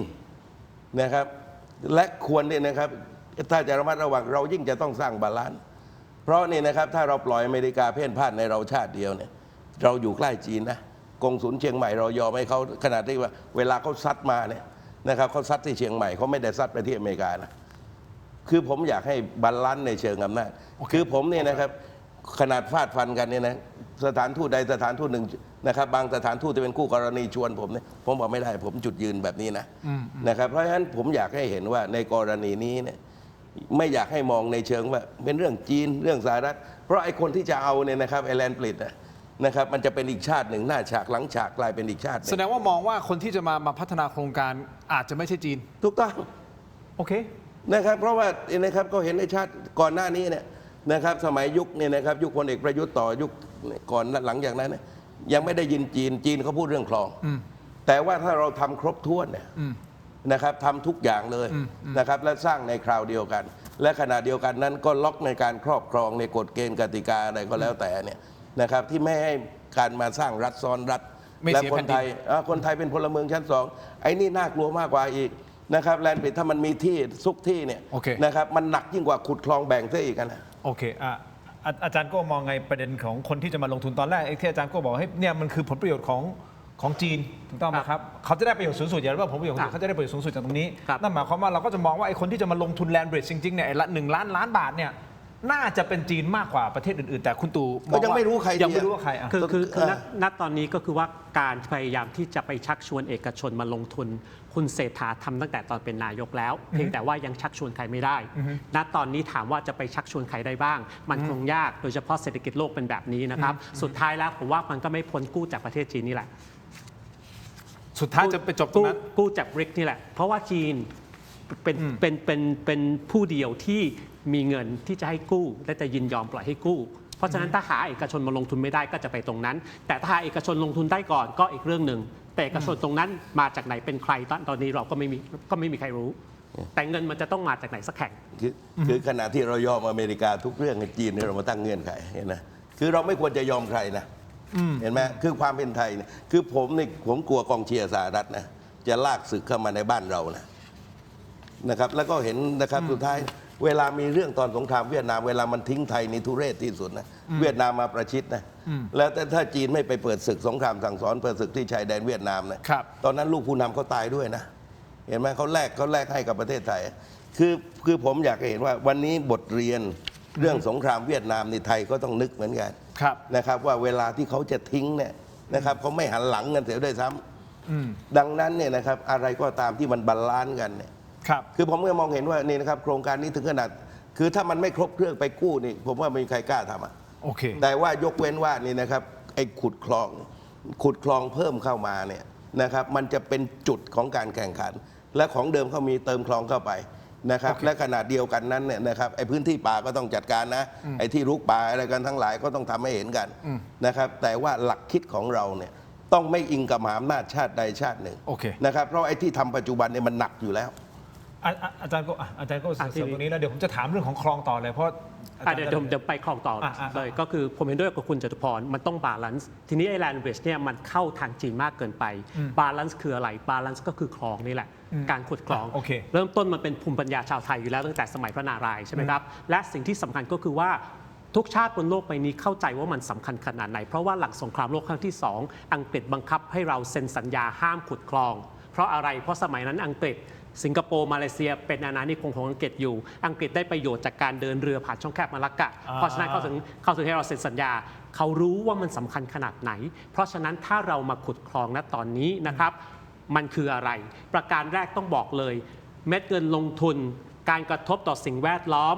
มันก็ไม่ได้ไปย่อยไปกว่าแลนด์บริดจ์นั่นแหละมันกระทบทั้งนั้นเพราะฉะนั้นพูดอย่างแฟร์ๆเลยว่าถ้า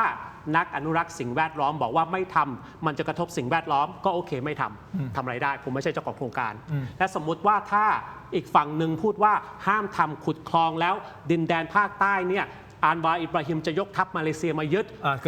ผมก็ไม่เถียงเพราะเหนื่อยที่จะเถียงว่ามาเลเซียจะมาบุกยึดแต่ถ้าสมมติทำแล้วมันคืออะไรหนึ่งมันคือบาลานซ์ทีนี้มันไม่ใช่แค่ยกคลองขึ้นและขึ้นรถไปจีนแล้วทีนี้มันเป็นคลองเพราะฉะนั้นทุกชาติมาได้โดยไม่ต้องสนว่ายกขึ้นยกลงมันเอื้อได้ทั้งฝั่งจีนมันเอื้อได้ทั้งญี่ปุ่นทั้งเกาหลีใต้ทั้งไต้หวันและทั้งอเมริกาและสิ่งที่สำคัญก็คืออยากให้พิจารณาดูบนโลกใบนี้เรามีคลอง2คลองที่เป็นเส้นทางการค้าทางทะเลที่สำคัญมากนั่นก็คือคลองปานามากับคลองสุเอซผมจะเล่าให้ฟังคลองปานามาเนี่ยถ้าเราทำอย่างปานามาเราจะเป็นขี้ข้าเพราะว่าอะไรปานามาเนี่ยโดนสหรัฐตบซ้ายตบขวาตลอดเวลาแต่ก่อนบริษัทของฮ่องกงจีนฮัตชินสันเป็นผู้บริหารทรัมป์ไม่ชอบทรัมป์มาบีบเตะออกไปเลยเอาบริษัทของยุโรปมาบริหารแทนแต่เบื้องหลังของบริษัทยุโรปนั่นก็คือบริษัท Blackwell บริษัทระดมทุนขนาดใหญ่ของสหรัฐที่เคยมาในประเทศไทยมาคุยเรื่องการตั้ง Data Center นะครับนี่คือตัวอย่างของปานามาคานาลที่โดนสหรัฐคุมตลอดเวลากระดิกไม่ได้เพราะฉะนั้นคุณก็นั่งเฉยๆ รับกำไรไป แต่ตรงกันข้ามก็คือคลองสุเอซคลองสุเอซอียิปต์เขาไม่ได้แค่ทำเงินจากการเก็บค่าทางผ่านนะครับเขาใช้คลองสุเอซเป็นยุทธศาสตร์ ภูมิรัฐศาสตร์ การเมืองระหว่างประเทศระดับโลก การมีคลองสุเอซของอียิปต์เนี่ยสหรัฐให้เงินกองทัพอียิปต์ปีละ 1.3 ถึง 1.5 พันล้าน US ดอลลาร์เพียงแค่ว่าอย่าปิดคลองนะเปิดไว้นะ แค่นั้นเอง เงินนี้มาเงินให้กองทัพอียิปต์เพื่อที่จะไปซื้ออาวุธสหรัฐมันก็วินวินอียิปต์ก็ได้อาวุธสหรัฐแทบที่เรียกว่าฟรี ถ้าจะมีเงินทอนก็เอาเข้ากระเป๋าไป แต่สุดท้ายแล้วมันไม่ไปต้องมายุ่งกับงบประมาณแผ่นดิน ไม่ต้องมายุ่งกับเงินของประชาชนจะซื้ออะไรก็ซื้อไปเงินสหรัฐให้มาทุกปี นั่นคือการต่อรองของการมีจุดยุทธศาสตร์ของโลกอยู่ในมืออันหนึ่ง อีกอันหนึ่งก็คือบริษัทไม่ว่าสหรัฐหรือ EU เนี่ยมาลงทุนในอียิปต์มากมายก่ายกองเพียงเพราะว่าเขาถือยุทธศาสตร์อันนี้ไว้ในมือยกอีกตัวอย่างหนึ่งวิกฤตซูเอซปี 1956 อิสราเอลฝรั่งเศสอังกฤษพร้อมใจกันจะบุกอียิปต์แหลมไซนายแต่บุกไม่ได้เพราะอะไรเพราะว่าประธานาธิบดีไอเซนฮาวเวอร์ของอเมริกาบอกเฮ้ยห้ามนะถอยไปอย่ายุ่งกับคลองซูเอซทุกคนก็ถอยไปหมดนี่คืออำนาจของอียิปต์ถ้ามาอีกฝั่งหนึ่งจีนก็หงออียิปต์จีนก็ต้องลงทุนในอียิปต์มากมายก่ายกองเพราะว่าอะไรเพราะว่าเฮ้ยต้องเปิดคลองให้เรือของฉันนะในสหประชาชาติเขาเป็นที่รู้กันว่าองครักษ์พิทักษ์อียิปต์ที่ตัวใหญ่ที่สุดก็คือจีนไม่ว่าเรื่องอะไรจีนพิทักษ์อียิปต์หมดแม้กระทั่งเรื่องละเมิดสิทธิมนุษยชนจีนก็พิทักษ์อียิปต์เพราะอะไรครับทั้งหมดทั้งปวงนี้ก็คืออียิปต์คุมจุดยุทธศาสตร์เส้นทางการค้าระดับโลกไว้ในมือก็คือคลองสุเอซและสามารถเจรจาต่อรองเล่นเกมเป็นที่จะตักตวงผลประโยชน์ได้ทั้งจากสหรัฐและทั้งจากจีนไม่ได้เป็นขี้ข้าใครและไม่ต้องอิงข้างไหนเราอยากจะเป็นอย่างนั้นถ้าเราจะเล่นเราก็ควรเป็นอย่างนั้นถ้าเราเล่นไม่เป็นถ้าเราเล่นไม่เป็นเราก็เป็นแบบปานามาแค่นั่งรับส่วนแบ่งเฉยๆถ้ามีส่วนแบ่งจะมาให้แต่ถ้าเราเล่นเป็นมันหมายความว่ายังไงมันหมายความว่าประเทศไทยของเราเนี่ยจะมีจุดยุทธศาสตร์เส้นทางการค้าทางทะเลระดับโลกอันหนึ่งอยู่ในมือแน่นอนมันไม่เท่าคลองสุเอซเพราะตรงนั้นเขามีที่เดียวตรงนี้มันจะมีมาลากาด้วยมันจะไม่ใหญ่เท่าอำนาจต่อรองจะไม่เท่าแต่มันก็จะมีอย่างมหาศาลและลองคิดดูผลประโยชน์มันไม่ใช่แค่เก็บค่าทางผ่านนะครับมันคืออำนาจการต่อรองบนเวทีโลกคิดดูถ้าอียิปต์ได้จากทั้งสหรัฐกับจีนขนาดนั้นสมมุติว่ากัมพูชาจะท้าเราไปศาลโลกแต่ถ้าเรามีคลองนี้อยู่ในมือไปสิไปไหมล่ะไปไหมล่ะสหรัฐจะเข้าข้างใครจีนจะเข้าข้างใครไปไหมล่ะมันคืออำนาจต่อรองนี่คือเกมมหาอำนาจนี่คือเกมภูมิรัฐศาสตร์ถ้าเราทำตรงนี้เราดีดประเทศของตัวเราเองเป็นผู้เล่นระดับโลกได้ถ้าเราเล่นเป็นนั่นหมายความว่าต้องมีคลองถ้าสมมุติเกิดจะตอบคำถามเดี๋ยวผมถามคุณตู่ด้วยนะฮะว่าตอบคำถามว่าตกลงนี่มันคือการแบ่งแยกดินแดนหรือเปล่าแบ่งสิครับและก็อย่างที่บอกตั้งแต่แรกถ้าแบ่งนี้ก็เท่ากับให้คุณเสียดินแดนหมายถึงว่ามันแบ่งเป็น2ประเทศได้ยังไงถ้าเรากลัวว่าอันวาอิบราฮิมจะยกทัพมาเลเซียขึ้นมายึดดินแดนภาคใต้ก็ไม่ต้องทำก็ได้ครับถ้าเราคิดได้แค่นี้ผมไม่ใช่เป็นคนที่บอกว่าจะทำหรือไม่ทำเข้าใจผมแค่แชร์ข้อมูลคุณตู่เห็นด้วยหรือไม่เห็นด้วยกับสิ่งที่อาจารย์โก้อธิบายคือหลักเนี่ยนะครับก็คือว่าการที่เราตัดสินใจช้าไม่ขุดคลองเราไปสร้างความมั่งคั่งให้กับสิงคโปร์ให้กับอินโดนีเซียมาเลเซียนะครับแล้วก็ประเทศไทยก็ถูกกล่าวอ้างเหตุผลที่โง่ที่สุดเรื่องการแบ่งแยกดินแดนโอเคเพราะว่าเนี่ยนะครับถ้าจุดพื้นที่ห่างกันเนี่ยนะครับอินโดฟิลิปปินส์แม้กระทั่งมาเลเขาไม่หนักกว่าเรานะครับในแต่ละจุดนะเพราะฉะนั้นไอ้เรื่องการแบ่งแยกดินแดนเป็นเหตุผลที่โง่ให้กับประเทศที่ฉลาดกว่ามันปั่นหัวคุณตู่มองนี่คือก็โดนปั่นหัวเพื่อที่จะให้เราเข้าใจว่าเฮ้ยนี่คือการเสียดินแดนสมเด็จพระนารายณ์รัชกาลที่1รัชกาลที่4แต่ละรัชกาลที่แต่ยุคละสมัยเนี่ยทำไมเขาคิดจะทำเรื่องนี้กันมาโดยตลอดล่ะแต่ไม่สำเร็จสักทีอย่างนี้มันไม่สำเร็จไงมันมีเหตุกันอยู่เสมอเพราะฉะนั้นผมบอกว่าถ้ามันมีปัญหาว่าถ้าขุดแล้วมีปัญหาก็วางบนเทคโนโลยีสมัยใหม่เนี่ยมันไปไกลเราทำหลังเพื่อนเนี่ยเราควรจะทันสมัยกว่าเพื่อนแต่ว่าหลักคิดเนี่ยนะครับเราต้องไม่อิงและเป็นขี้ข้าเนี่ยไอ้นี่เรื่องใหญ่นะครับผมดูว่าในทางการทหารฝ่ายความมั่นคงเนี่ยเราเนี่ยนะครับถูกจับล็อกคอกับสหรัฐอเมริกานะครับศัตรูของสหรัฐเท่ากับ ไทยก็ต้องสหรัฐเป็นศัตรูกับใครเราต้องเป็นศัตรูคนนั้น แม้กระทั่งเรื่องน้ำมันนะก่อนหน้านี้นะครับเราซื้อรัสเซียอิหร่านก็ไม่ได้นะครับต้องซื้อตามสหรัฐซื้อจากสหรัฐก็ไม่ได้หมายความว่าขนจากสหรัฐก็มาจากตะวันออกกลางนะครับอ่าวไทยเราก็ยกให้สหรัฐหมดนะครับไอ้ที่ยังไม่ขุดก็ยกให้เมื่อ55 ปีที่แล้วแล้วคือทั้งหมดนั้นที่ผมอยากจะบอกก็คือว่าเราเนี่ยนะครับต้องกล้าตัดสินใจเพื่อชาติของเราวันนี้เนี่ยครับเราไปสยบยอมจนกระทั่งนี้นะครับประเทศเราเสียจริตในเรื่องความเป็นกลางอยู่แล้วดังนั้นเนี่ยนะครับการบาลานซ์เชิงอำนาจอย่างที่ผมบอกว่าการขุดคลองเนี่ยนะครับที่ถ้าจะมีถนนอะไรครบรางครบท่อครบเนี่ยเรายังไม่รู้ว่าใครจะมาทีนะแต่ไม่ว่าใครก็ตามนะครับผมไม่เห็นว่าสหรัฐอเมริกาเขาจะใช้คลองนี้ไม่ได้สมมุติว่าจีนเป็นเจ้าภาพหรือว่าประเทศที่ไม่ใช่จีนที่อาจารย์โก้บอกเขามาละกาเขาทั้งจีนทั้งอะไรไปเนี่ยนะครับสิงคโปร์วันนี้นะครับเขาคนเชื้อชาติจีนนี่เยอะแต่ก็ถือข้างอเมริกานะครับก็ใช้อาวุธของอเมริกากันเป็นหลักฐานทัพนะครับของไทยนั้นถึงที่สุดแล้วเนี่ยอเมริกาก็จะบังคับจะลงตรงไหนอย่างไรกันก็ได้ผมก็บอกว่าละเอียดอ่อนณขณะนี้เนี่ยมันต้องคิดเพื่อชาตินะครับไม่ใช่ชาติจีนและชาติสหรัฐนะเพื่อชาติไทยนะว่าประเทศไทยนั้นเนี่ยนะครับเราต้องใช้ภูมิรัฐศาสตร์อันนี้เป็นจุดเปลี่ยนของประเทศเพราะว่าเราจนมุมทุกอย่างผลไม้นี่ดีอย่างเดียวทุเรียนที่เหลือเนี่ยนะครับมีอันเป็นไปกันแทบทั้งสิ้นโซนนิ่งก็ไม่เคยทำได้จริงศึกษาแล้วเนี่ยนะครับอุตสาหกรรมต่างๆคนก็ข้ามไปเวียดนามนะครับเพราะมีดัชนีความโปร่งใสมากกว่าเขาไม่ได้สนใจว่าคุณเป็นคอมมิวนิสต์หรือเปล่าเขาสนใจว่าคุณโกงหรือเปล่าคุณคอร์รัปชันหรือเปล่าโปร่งใสหรือเปล่านะครับตอนนี้เนี่ย260 กว่านิคมเรา60 กว่าเขาจะตั้งเป้าไป800นะครับเพราะฉะนั้นอะไรที่มันพัฒนากันได้เนี่ยและอยู่ในบนพื้นฐานความเป็นจริงมันจะได้พลิกโฉมประเทศเราเป็นประเทศเอกราชชาติเดียวในภูมิภาคนี้เราควรจะนำหน้าทุกประเทศนะแต่เราไปล้าหลังก็ได้ยังไงก็เพราะการเมืองการปกครองที่ปราบไอ้ระบบโกงมันไม่ได้ไงถ้าทำเริ่มต้นเรื่องโครงการเนี่ยนะครับในที่ผมบอกว่าทำในสิ่งที่ถูกและมันโปร่งใสเนี่ยประเทศมันก็เปลี่ยนถ้ายังทำแบบเดิมก็หายนะแบบเดิมนะครับก็ตอหม้อก็เวนทลายกันแบบนั้นนะนี่ก็เซาเทิร์นซีบอร์ดก็คิดแบบนี้แล้ววันนี้เป็นยังไงเวนคืนพื้นที่เกาะกลางเต็มไปหมดรถเนี่ยนะครับยังว่างผมนี่ใช้บ่อยจะตายลงไปใต้ก็ใช้นะครับทำไมไม่เห็นเส้นละนองชุมพรผมก็ใช้แต่ว่าพอมากรณีอันนี้เนี่ย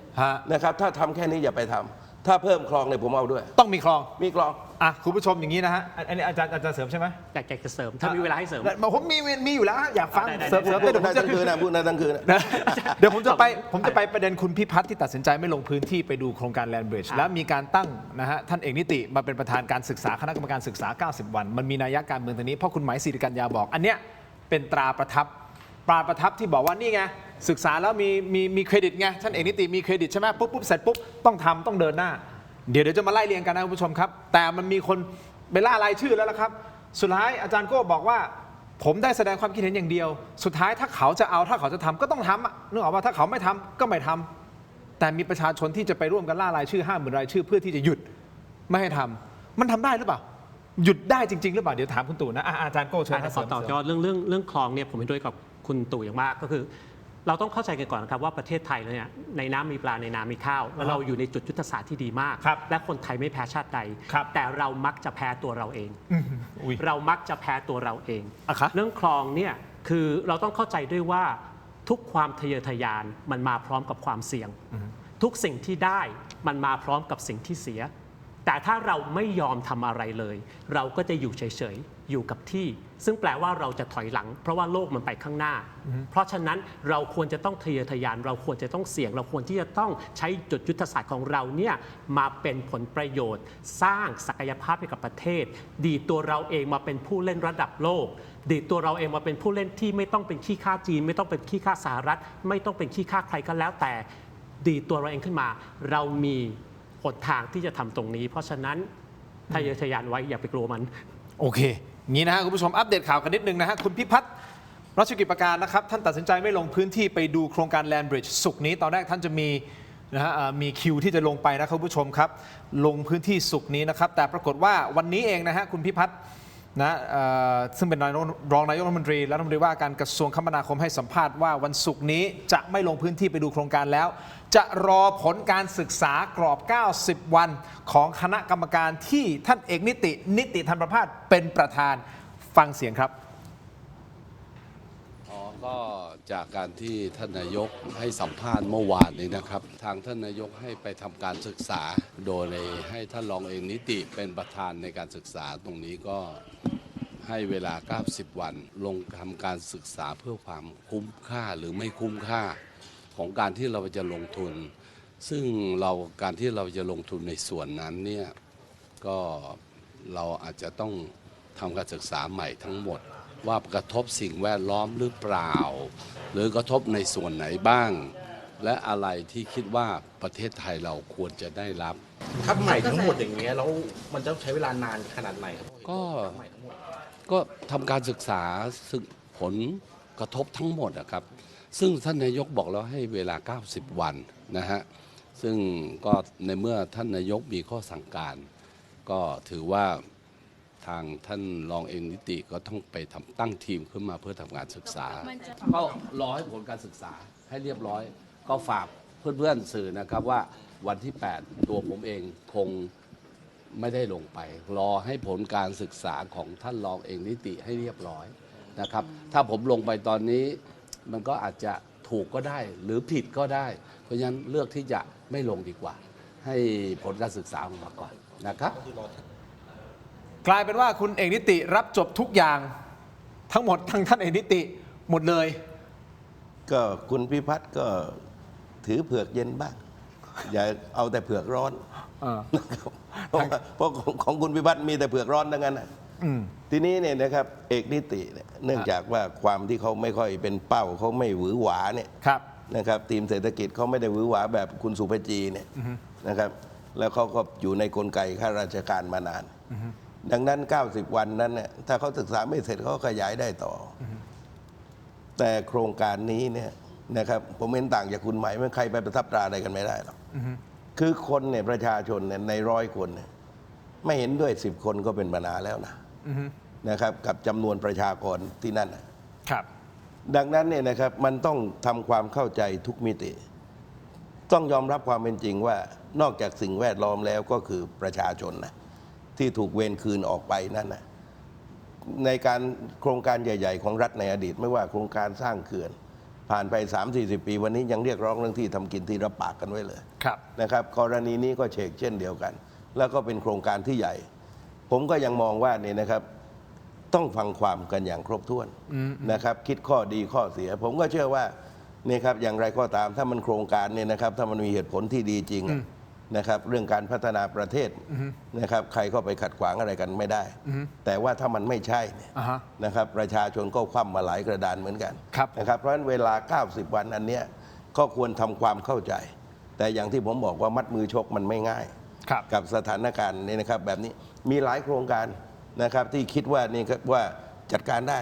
ดูสมัยก่อนที่ผ่านมา Entertainment Complex คิดว่าเรียบร้อยสุดท้ายไปไม่ได้เห็นไหมดังนั้นผมก็ยังมองว่าในกรณีนี้คิดให้ครบ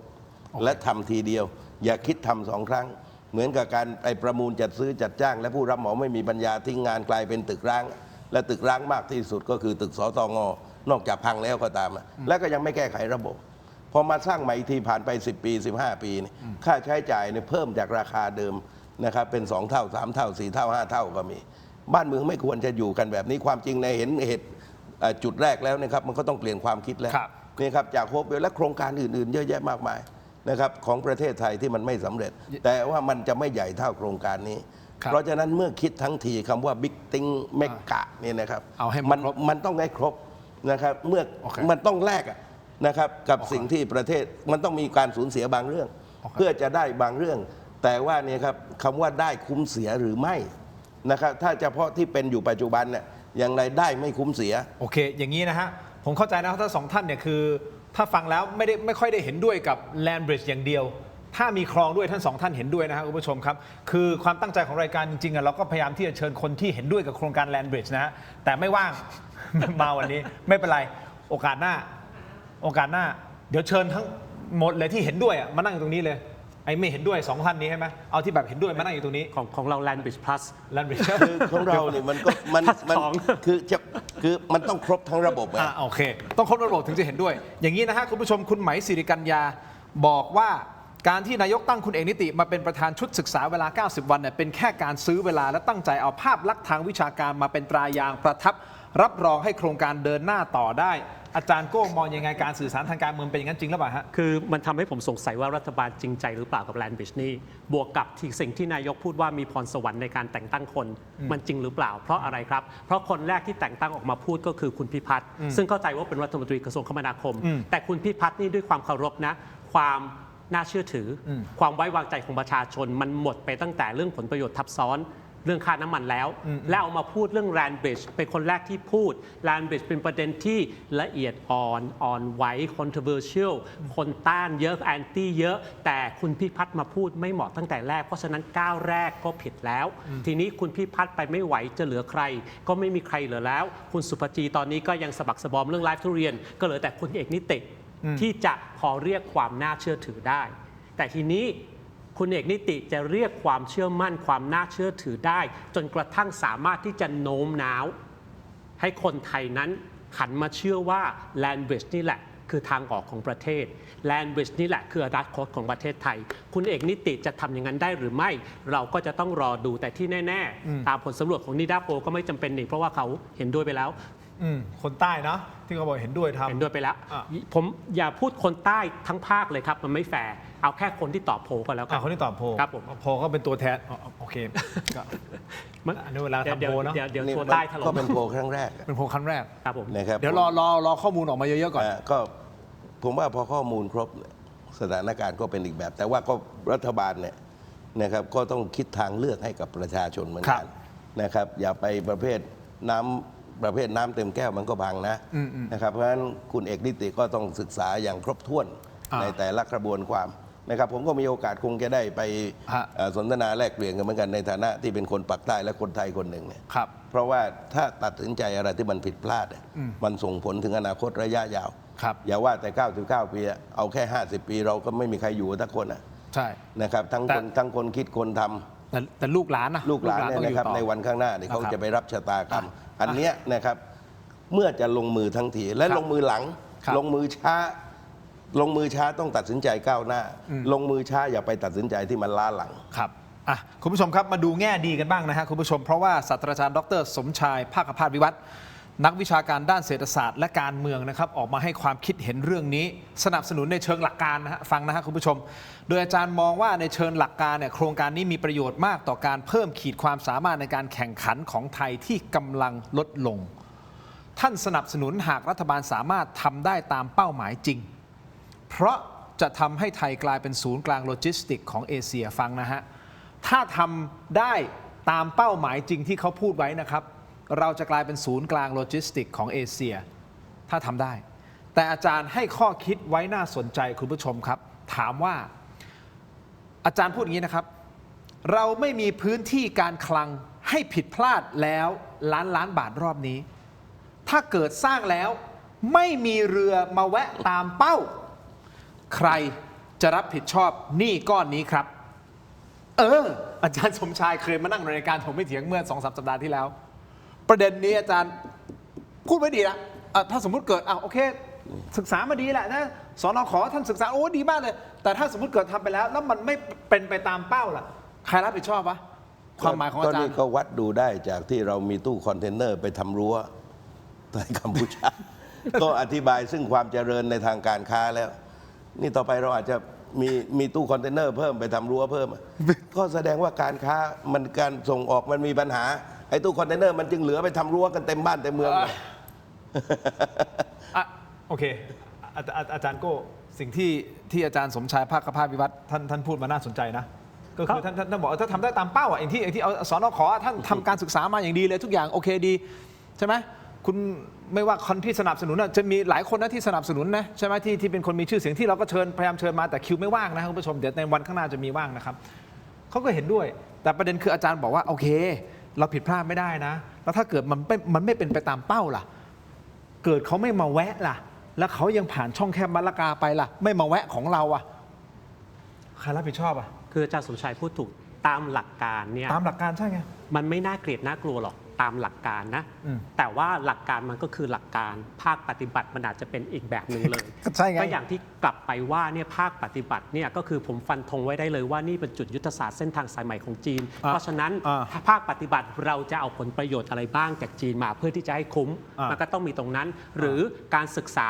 มันก็พูดได้ว่ามีการศึกษา มีการศึกษา มีการศึกษา แต่ถ้าคุณอยากจะให้ประชาชนอุ่นใจมากกว่านี้ คุณมี MOU ไหมกับอย่างเช่น ญี่ปุ่นเกาหลีใต้ไต้หวันว่าถ้าเราทำอันเนี้ย คุณมาใช้ คุณสนใจใช้ไหมสนใจมากน้อยขนาดไหน กี่เปอร์เซ็นต์ของสินค้าคุณจะมาผ่านตรงนี้ เราสามารถทำตรงนั้นได้ไหมไม่ได้ เอางี้ เพราะประเทศที่เหล่านั้นเนี่ย อ่า เขาก็อยู่ภายใต้อานัตของอเมริกาเป็นหลักที่อาจารย์ยกตัวอย่าง ใช่ แต่ว่าอย่างที่ผมบอกว่ามันต้องปลอดนะครับจากอยู่ภายใต้การเป็นขี้ข้าของอำนาจใดอำนาจหนึ่งนะครับเพราะว่าชาติที่ว่าถ้าอเมริกาไม่มาเขาก็ไม่มาเอาอย่างนั้น คุณตู่เอางี้ดีกว่า ถ้าสมมติรัฐบาลบอกจะเดินหน้ายังไงก็จะทำยังไงก็จะทำมีโอกาสไหนบ้างที่คนที่ไม่เห็นด้วยเนี่ยสามารถที่จะบอกเฮ้ยเดี๋ยวก่อนนะ คุยแต่ยังไงต้องคุยกันเรื่องนี้โครงการนี้มันใหญ่ คือตอนนี้ นะครับ มีภาคประชาชนเขาล่า 50,000 รายชื่อนะครับ ก็คือภาคประชาชนเปิดแคมเปญ Stop Land Bridge ผ่านเว็บไซต์ stop-sec.com นะฮะยอดลงชื่อ ตอนนี้จริงๆเขาต้องการ 50,000 รายชื่อใช่ไหมตอนนี้มันทะลุไปแล้วนะ 52,000 กว่ารายชื่อแล้วนะครับนี่นะฮะนี่อัปเดตล่าสุดก็คือเมื่อเวลา 14:22 นาทีมา3ชั่วโมงที่แล้วนะครับตอนนี้อาจจะมากกว่านี้แล้วนะฮะเขาตั้งเป้าไว้แค่ 50,000 รายชื่อ ตอนนี้มันทะลุไป 50,000 รายชื่อแล้วยังไงครับมันจะหยุดได้ไหมถ้ารัฐบาล คื จะ อ เดิ อน ย่า ห ง น้า นี้ผมว่าเนี่ยระยะเวลาเนี้ยคือต้องคุยกันนะครับทั้งในส่วนชุดกรรมการของทางคุณเอกนิติเองเนี่ยแล้วก็ฝ่ายที่ก็เห็นต่าง ซึ่งก็มีหลากหลายเหมือนกันนะในความเห็นต่างก็ต่างกันอีกนะครับแต่ว่าไอ้เรื่องที่มันดีที่สุดที่จะเป็นทางออกผมว่าใช้หูให้มากๆ ใช้อำนาจเนี่ยนะครับมันก็รู้ปลายทางกันอยู่แล้วว่าข่มโคให้กินหญ้าเนี่ยมันจะมีปัญหายังไงนะครับเพราะฉะนั้นการสร้างความเข้าใจและบนพื้นฐานนะครับที่เป็นประโยชน์ของประเทศชาติมันต้องรับฟังนะครับอะไรที่มันสวนกับความรู้สึกยิ่งโครงการนี้ยากกว่าทั้งปวงนะครับพยายามกันมาแล้วหลากหลายรูปแบบนะครับมันยากถ้าเป็นภาษาสมัยใหม่ก็เรียกว่าเป็นโครงการปราบเซียนก็แล้วกัน แต่ถ้าจะเอาถ้ารัฐบาลบอกให้มันดีมันมีข้อดีแล้วมันก็มีคนจำนวนหนึ่งที่สนับสนุนนะครับ ก็ถูกก็จะเดินต่อ คือนะอย่างที่ผมบอกไงประเทศนี้นะครับไม่เช่นว่าเอาเราตีกลมๆสมมุติได้70 ล้านนี่ไม่ถึงทีเนี่ยไม่ได้หมายความว่าคนเกิน35 ล้านไม่เอาด้วย หรือเอาด้วยตัดสินใจอะไรก็ได้นะเพียงแค่คน 10% 5% ไม่เห็นด้วยก็ไปไม่ได้แล้ว ไปไม่ได้ครับ ก็หลักการก็คือหมายความว่าผมก็บอกว่าข้อเท็จจริงความจริงเท่านั้นนะที่จะสร้างความชอบธรรมคือหมายความว่าต้องตอบได้ทุกกรณี สร้างงานนะ ต้องตอบ 280,000 กว่าอัตรานะที่เขาบอกจะสร้างงานในอนาคตนะฮะ ไอ้สองแล้วหลังจากนั้นนะแล้วไอ้คนไทยที่ต้องเสียเนี่ยนะครับต้องอพยพจากแผ่นดิน แล้วหลังจากนั้นคนไทยจะต้องเสียอะไรต่างๆ กันมากมายเท่าไหร่ หาที่อยู่ให้ใหม่ไงคนที่จะต้องรีโลเคท ไอ้นี่ก็รับปากเหมือนสร้างเขื่อนนะครับวันนี้ผมเจอเนี่ยนะครับตั้งแต่วัยเด็กจนกระทั่งบัดเนี้ยเราก็ยังเจอคนเดือดร้อนทั้งที่ดินทำกิน แต่ว่าเอาอย่างนี้ให้นั่นก็เป็นเรื่องรองเอาเรื่องที่มันเป็นผลประโยชน์ของชาติจริงหรือเปล่าจำนวนการสร้างงานเนี่ยสร้างตอนไหน สร้างตอนก่อสร้างเนี่ยหลังจากนั้นยังไงต่อ คนที่อยู่ท่าเรือไงคนที่อยู่ท่าเรือกับรถไฟ แล้วที่สำคัญก็คือว่าแล้วท้ายที่สุดนั้นพอไอ้บริษัทไอ้เจ้าสัมปทานเนี่ยซึ่งก็ไม่รู้ชาติไหนทีเขาจะต้องบังคับเอาไอ้คนไทย200,000 กว่าคนนี้หรือเปล่าแต่ว่าไอ้200,000 กว่าคนกับประชากรเกือบ70 ล้านคนกับจะต้องเปลี่ยนสภาพประเทศไปตลอดกาลเนี่ยผมก็บอกว่าจุดคุ้มสำคัญคือถ้าไม่มีคลองอย่าได้รีทำเอานี้ดีกว่าและอย่าคิดไปแลกเรื่องดินแดน300,000 ไร่อันนี้เป็นความน่ากังวลนะครับโครงการนี้เนี่ยยากมากที่สุดไม่ง่ายอยากก็ไม่ได้นะครับเหมือนยิ่งกว่าไปเส้นขอบฟ้าสิไปยังไงก็ไม่ถึงแต่ว่าถ้าใช้ข้อเท็จจริงตั้งแต่ต้นสร้างความเข้าใจตั้งแต่ต้นต้องเห็นพ้องต้องกันนะต้องใช้หลักรัฐศาสตร์มากกว่าทางนิติศาสตร์ แม้ว่าคนที่เป็นประธานศึกษาจะเอกนิติก็ตามแต่ต้องใช้เอกรัฐศาสตร์ด้วยนะมันจึงจะไปกันได้นะครับคุณถ้าใช้กฎกติกาอย่างเดียวเนี่ยเดี๋ยวเจอ 50,000 คนนี่ก็เหนื่อยแล้วอย่าว่าแต่เจอนะครับ100,000 คนเลย 50,000 คนที่ลงรายชื่อเนี่ย เพราะเนี่ยนะครับต้องตอบทุกข้อคำถามเพราะว่ารัฐบาลก็กังวลเหมือนกัน ครับ ถ้าไม่กังวลก็หักด้ามพร้าวด้วยเขาแล้วสิ ก็เห็นไหมเขาต้องศึกษาเขาต้องมีความชอบธรรมด้วย ใครจะมาลงทุนเนี่ยนะครับ ถ้ามันไม่มีความชอบธรรมไม่มีการเห็นพ้องต้องกัน มาถูกต่อต้านขนาดก่อสร้างเดี๋ยวพังเหมือนแทนตาล่ำอีกก็จะว่างไงเห็นไหม ไม่ใช่ว่าเราไม่มีโครงการที่เป็นอนุสรณ์ให้เรา โอ้สารพัด เราจดจำว่ามันเกิดอะไรขึ้น เต็มบ้านเต็มเมืองก็แล้วกันนะครับ ถูกไหมฮะ มีตัวอย่างอยู่เพราะฉะนั้นผมว่าโครงการนี้จะเป็นจุดเปลี่ยนประเทศก็ได้ จุดหายนะก็ได้ จุดดีก็ได้หยุดปัญหาว่าเราจะเลือกจุดไหน ถ้าเป็นประเทศหรือว่าเอกชนนะครับที่เขาอ้างเขาบอกมีการไปโรดโชว์แล้วก็มีเอกชนกว่า 400 เอกชนที่เขาสนใจในโครงการแลนด์บริดจ์ตรงนี้นะครับซึ่งเราก็ไม่รู้ว่าเอกชน ก็ 400 เจ้า เหมือนคนปากใต้อะยังไม่รู้รายละเอียดแต่เห็นด้วย เงินพวกนี้สนใจแต่เอาไหมสนใจอะมาไหมแล้วแต่วันนั้นเขาบอกว่ามาถ้าต่อมาไม่มาแล้วจะว่าไง โอเค ก็อย่างที่บอกไงคนปากใต้ไม่เห็นด้วยทั้งที่ไม่รู้ อันนี้ผมพูดถึงหลักการของการทำธุรกิจไม่ได้เกี่ยวกับแลนด์บริดจ์ ครับ แต่ผมกำลังจะพูดหลักการทำธุรกิจ คนที่ทำธุรกิจแน่นอน คุณผู้ชมทุกท่านที่มีธุรกิจ หรือเป็นผู้ประกอบการไม่ว่าจะเป็นพ่อค้าแม่ค้าขายไข่เจียวหมูสับกะเพราไก่ เราทำไปเพื่ออะไรฮะเรามีต้นทุนถูกต้องไหมแล้วเราก็ทำไปเพื่อกำไรเพื่อที่จะให้เราสามารถที่จะใช้ชีวิตถูกต้องไหมฮะ cover ต้นทุนแล้วมีกำไรเช็คเช่นเดียวกันครับทำธุรกิจแลนด์บริดจ์ก็ถือว่าเป็นธุรกิจอันหนึ่งถ้าชาวต่างชาติจะเข้ามา เพื่อที่จะลงทุนล้านบาท ถ้าเขาจะลงทุนขนาดนั้นน่ะเขาก็ต้องมองเรื่องของผลประโยชน์ที่เขาจะได้รับ ครับ ผลประโยชน์คืออะไรยังไงคุณผู้ชมไปคิดต่อเอาเองนะครับ ก็นี่ดูสัมปทานน้ำมันในกลางอ่าวไทยแก๊สก็เห็นอยู่แล้วคำตอบคืออะไร คุณผู้ชม แต่ผมอยากจะเชิญท่านสองท่านไปต่อเรื่องของเศรษฐกิจไทยแน่นอนGDP เขาบอกว่าถ้าทำแลนด์บริดจ์เนี่ยจะขึ้นจาก 2% หรือ 1% กว่าๆขึ้นเป็น 10% แล้วนะถ้าทำได้จริงๆเนี่ยคือจะโตเลยนะถ้าตรงตามเป้านะครับคุณผู้ชมครับแต่อย่าเพิ่งไปไกลถึงตรงนั้นเพราะแลนด์บริดจ์ถ้าจะเอาจริงๆเนี่ยมันใช้เวลานานใช่ไหมฮะกว่าจะสร้างเสร็จเอาวันนี้ดีกว่า SME ตอนนี้น่าเป็นห่วงอยู่นะครับคุณผู้ชมเพราะเขามีการเตือนออกมาแล้วนะฮะ SME นะให้ระวังเปราะบางมากๆนะครับอาจจะล้มหายตายจากหลังจากเนี้ยที่เราคุยกันอยู่ตอนนี้นะครับเดือนนี้เริ่มต้นแล้วนะครับเราจะเห็นผลแล้วนะฮะ มิถุนานี่จะหนักมากนะ ไปแล้วนะฮะ ครับ กำลังจะมานะคุณผู้ชมเดี๋ยวพูดคุยกันต่อนะขออนุญาตใช้เวลาตรงนี้ ขอมอบของดีๆให้กับทั้งสองท่านก่อนนะครับนี่ครับนี่คือ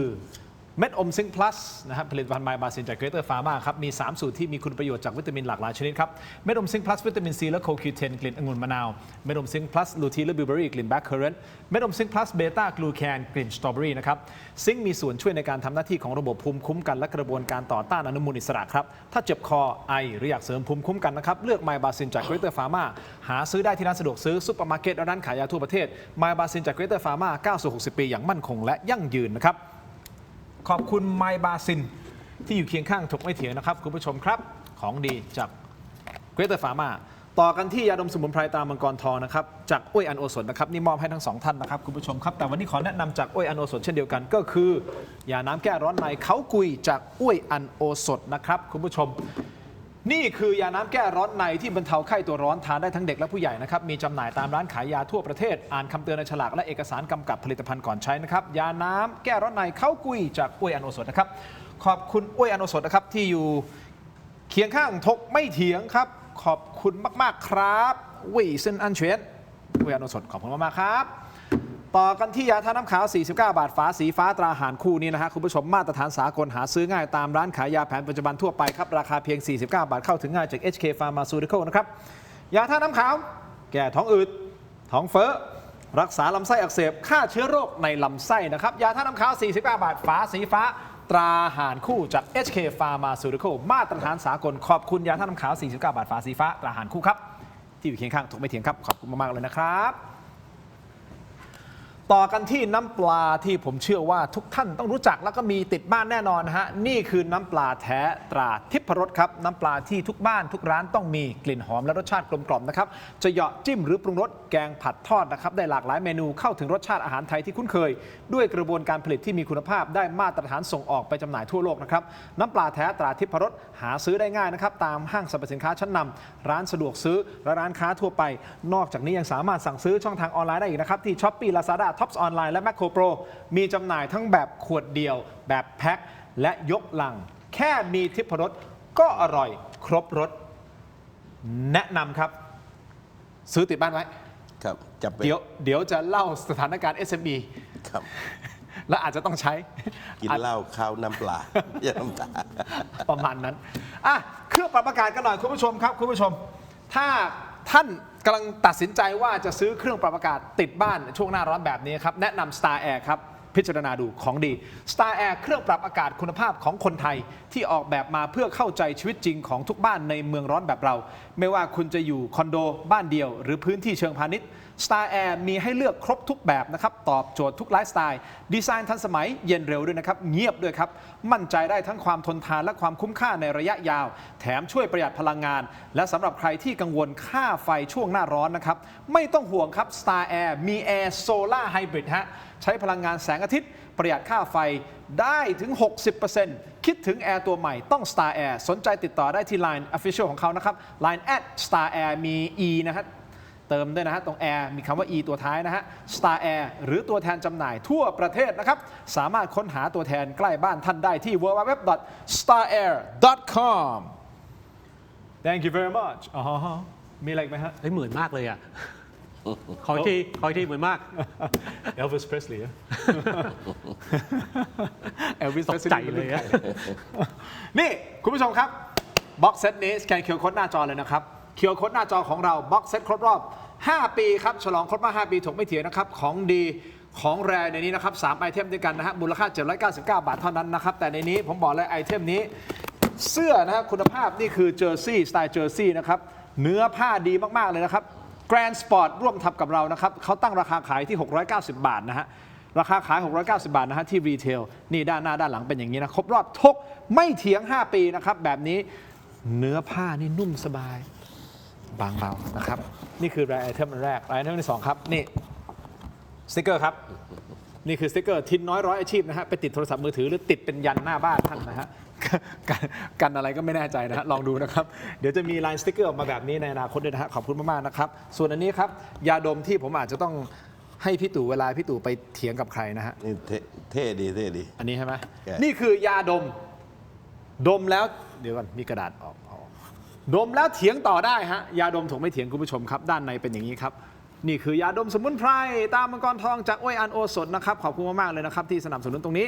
เข้ามานะครับ คือ นี่ เป็นการยกสถานะยาดมเท่ากับโทรศัพท์มือถือแหละ แน่ถูกต้องเป็นการยกสถานะ Rare Item นะครับนี่คือโลโก้ถกไม่เถียง 5 ปีด้วยนะครับขอบคุณมากครับทั้งหมดนี้เพียง 799 บาทนะครับรายได้หลังหักค่าใช้จ่ายส่วนหนึ่งเราจะมอบให้กับมูลนิธิบ้านพระพรนะฮะไปทำบุญร่วมกัน ครับ นะครับเป็นพรีออเดอร์นะฮะเสื้อทั้งหมดมี 9 ไซส์ด้วยกันนะฮะพรีออเดอร์ครับขอบคุณมากๆเลยนะครับโอเคจัดไปคุณผู้ชมแลนบริดจ์คงต้องคุยกันอีกยาวๆนะอาจารย์โก้ ครับผม พี่โก้ เชิญ พี่ตู่ ผู้ ผู้ ที่ ที่ สนับสนุ เห็นด้ น วย มา แล้วเรามาแลกเปลี่ยน ผู้ที่สนับสนุนโปรดิวเซอร์โบจัดการมาผู้ที่สนับสนุนถึงแม้วันนี้ท่านจะมีคิวไม่ว่าง 2-3 ท่านไม่เป็นไร เราจัดมาเพราะว่าเรื่องนี้เราต้อง คงอีก ให้ ยาว ครบด้ มันต้องอีกสนทนากันอีกมากเนี่ยคือ อีก หมาย ยาว ความว่าวันหน้าก็มาแลกเปลี่ยนกัน มันไม่มีปัญหาเป็นเรื่องชาติบ้านเมืองเป็นเรื่องเดียว ถูกฮะถูกฮะ เห็น เรา ต่าง ควร กัน ควร ได้ คุยกันทุกว่าเถียงกันได้ ถกกันได้อย่าเรื่องประเทศถกกันได้ เพราะว่าสุดท้ายมันคือผลประโยชน์ของประเทศชาติ เอาแหละถามตรงๆอีก30 ปี50 ปีพวกเราจะอยู่กันหรือเปล่า ไม่อยู่หรอก รุ่นพวกเราน่าจะยากนะรุ่นโบรุ่นนี้ยังอยู่เนาะพวกเรามันเจน X ไหมพี่เจน X ตอนนั้นก็คงหามไปดูพระจันทร์แล้วแหละ แต่เรามีลูกเราต้องอยู่ ใช่ หลานเราต้องอยู่ เพราะฉะนั้นวันที่เราตัดสินใจวันเนี้ยมันจะมีผลกับอนาคตข้างหน้า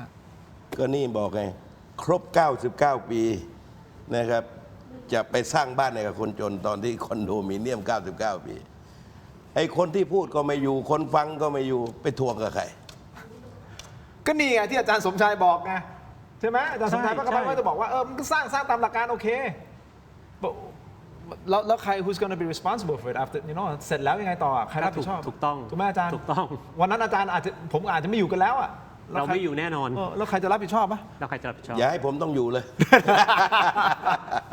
จะเห็นคุณตู่จตุพรผมขาวคิ้วขาวออกมาเนี่ยคุณผู้ชมมาดูสถานการณ์เศรษฐกิจไทยกันหน่อยนะครับ ตอนนี้ SME กำลังเผชิญกับวิกฤตเศรษฐกิจอย่างหนักจากสถานการณ์ตะวันออกกลางคุณผู้ชมครับ ยกข้อมูลนี้มาเล่าให้คุณผู้ชมฟังกันหน่อยนะฮะโดยคุณแสงชัยธีรกุลวานิชท่านเป็นประธานยุทธศาสตร์สมาพันธ์ SME ไทยก็ให้ข้อมูลกับกรุงเทพธุรกิจนะฮะขอบคุณกรุงเทพธุรกิจสำหรับข้อมูลนี้นะครับท่านอ้างถึงผลสำรวจของสำนักงานส่งเสริมวิสาหกิจขนาดกลางและขนาดย่อมสสวระบุว่า SME ไทยได้รับผลกระทบจากความขัดแย้งในตะวันออกกลางถึง 96.7% และส่งผลกระทบต่อสายป่านธุรกิจอย่างรุนแรงโดย SME ถึง1 ใน 5หรือประมาณ 21.3%สภาพคล่องทางการเงินจะประคองธุรกิจได้ไม่เกิน3 เดือนจากนี้ฮะพี่ตูนั่นหมายความว่าเงิน1 ใน 5 SME 3 เดือนจากนี้เงินปุ๊บหมดนี่คือจบพังถ้าเศรษฐกิจเป็นอย่างนี้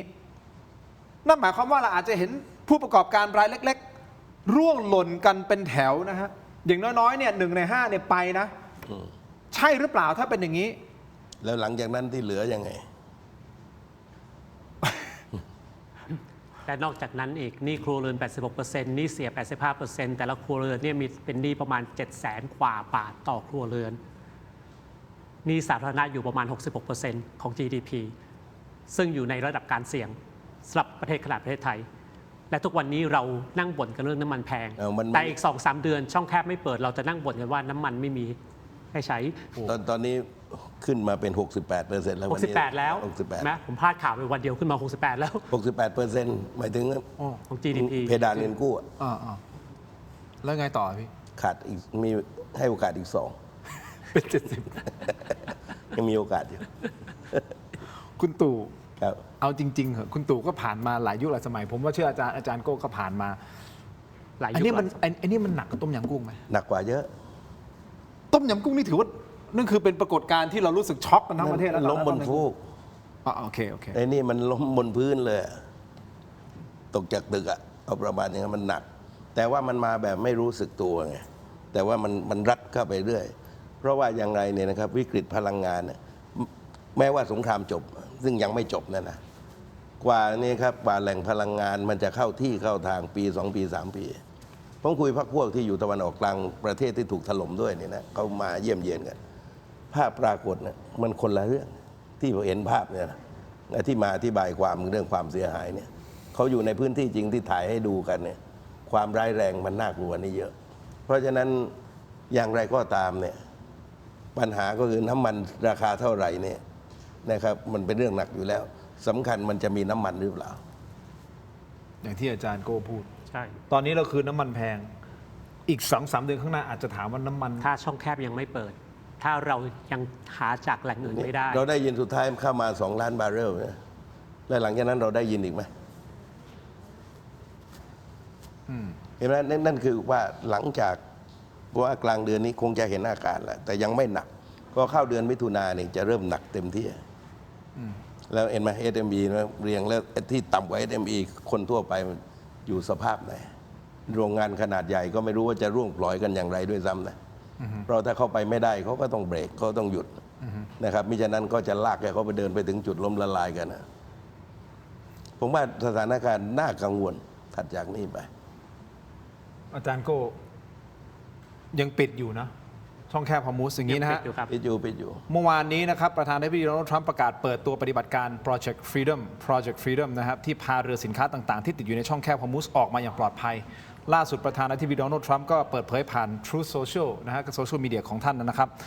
บอกว่าสหรัฐได้ยิงทำลายเรือลำเล็กของอิหร่านไป7 ลำหลังจากที่ฝ่ายอิหร่านเปิดฉากยิงใส่เรือหลายลำในช่องแคบฮอร์มุสพร้อมยืนยันว่าไม่มีความเสียหายใดๆเกิดขึ้นกับการโจมตีของอิหร่านยกเว้นความเสียหายที่เกิดขึ้นกับเรือของเกาหลีใต้ลำหนึ่งแสดงว่าไอ้การหยุดยิงไม่น่าจะมีแล้วนะมันน่าจะซัดกันแล้วนะตรงช่องแคบฮอร์มุสอะ มันจะต้องหยุดยิงเข้าใส่ประเทศอิหร่านแล้วเพราะว่าเดดไลน์มันหมดแล้ว60 วัน War of Power Resolution ณตอนนี้ถ้าจะทำตามถูกกฎหมาย ถ้าทรัมป์จะทำอะไรในอิหร่าน จะต้องไปขอรัฐสภาเพื่อที่จะประกาศสงคราม ต้องไปขอก่อน เพราะฉะนั้นณตอนนี้ก็เหลือแค่นี้แหละ ยิงกันไปยิงกันมาแถวช่องแคบ ถือว่าเป็นการป้องกันตัวเอง อ๋อไม่ได้เป็นการไปรบไปยิง ไปรบ เป็นการป้องกันตัวเอง ตัวเอง เพราะว่าถ้าจะทำจริงๆ ต้องไปขอสภา ต้องไปขอสภาณตอนนี้ถ้ายิงถล่มเหมือนแต่ก่อนเข้าใส่ ไม่ อิ ได้ หร่านเนี่ยไม่ได้แล้ว เพราะมัน ต้องขอสภา ครบ หรือ 60 วัน หรือว่าได้ถ้าได้ก็ต้องหาข้ออ้างกันมาจ้าละวันแหละต้องขุดกฎหมายกันมา จ้าละวัน ก็นับใหม่ แล้วอาจารย์คิดว่ามันจะยืดเยื้ออีกนานแค่ไหน มันตอบไม่ได้ครับว่ายืดเยื้อกันอีกนานแค่ไหน มันมี resolution มันจะมีข้อตกลงทางออกไหม เพราะเห็นหึ่มๆอยู่ว่ายื่นข้อ 14 ข้อ อิหร่านยื่น 14 ข้อให้สหรัฐ แต่มันเป็นข้อที่สหรัฐก็ไม่มีทางยอมรับผมว่า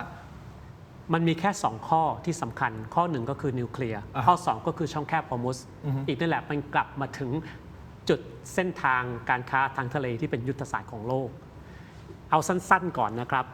คือณตอนนี้อิหร่านไม่ยอมเด็ดขาดยังไงก็จะต้องคุมช่องแคบ ยังไงก็จะต้องชาร์จค่าทางผ่านนะถ้าสมมุติว่าสหรัฐยอมและจบตรงนั้น จบสงครามโดยยอมให้อิหร่านนั้นคุมช่องแคบ และเก็บค่าทางผ่าน นี่คือพลิกโลกทั้งโลกเลยพลิกโลกทั้งโลกเลยหมายความว่ายังไง โลกใบนี้มันโลก globalization โลกการค้าเสรี หัวใจของการค้าเสรีก็คือเส้นทางการค้าทางทะเล กุญแจของเส้นทางการค้าของทะเลก็คือเสรีฟรี เพราะฉะนั้นสิ่งที่มนุษย์สร้างขึ้นมาช่องคลองปานามาคลองสุเอซคุณจ่ายค่าทางผ่านได้เพราะมนุษย์สร้างขึ้นมา แต่สิ่งที่เป็นธรรมชาติทุกคนไปได้เสรี ไม่ว่าจะเป็นจิบรอลตาร์ออมุสบาบอัลเมนดาบมาลักกะอะไรก็แล้วแต่นี่คือระบบของโลกที่อังกฤษสร้างขึ้นมาและสหรัฐสืบทอดมา แต่ถ้ายอมให้ช่องแคบออมุสมีการเก็บค่าทางผ่านระบบนี้ไปเลย ทีนี้สมมุติว่าสิงคโปร์จะเก็บ ซึ่งไม่คิดว่าจะเก็บ ไม่เชื่อว่าจะเก็บ แต่ถ้าสมมุติว่าจะเก็บสิงคโปร์มีความชอบธรรมที่จะเก็บแล้ว เพราะว่า อิหร่านได้ ทำเป็น เพราะฉะนั้นณตอนนี้มันจุดถึงที่ว่าโลกนี้จะเปลี่ยนไปเลยหรือไม่ นี่คือภูมิรัฐศาสตร์เกมมหาอำนาจ คือมันเป็นมาตรการที่เขาต้องสู้อะคือผมก็มองอย่างนี้ว่าถ้าสหรัฐไม่ไปรุกรานเขาก่อนนะช่องแคบฮอร์มุสก็อยู่กันแบบปกตินะแต่ว่าพอสู้กันแล้วเนี่ยอะไรที่มันเป็นจุดแข็งที่พอจะสู้ได้เนี่ยเขาก็ต้องทำทุกวิธี เขาก็จัดเต็มอะ นะครับ ทีนี้เรื่องนิวเคลียร์เนี่ยในขณะที่เจรจาอยู่ยังฟาดผู้นำเขาตายกันเป็นเบื่อแบบนั้นน่ะ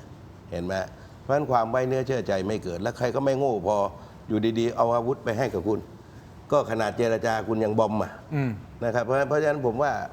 ปัญหาภายในสหรัฐก็ไม่ง่ายในเรื่องพลังงานก็เริ่มมีปัญหาตามลำดับนะครับ ผมว่านี่ครับถ้าจะหยุดอย่างไรนะครับคือเราจะไปถือสาระการประกาศชัยชนะทุกวันไม่ได้ ครับ เพราะชัยชนะประกาศวันเดียวนะ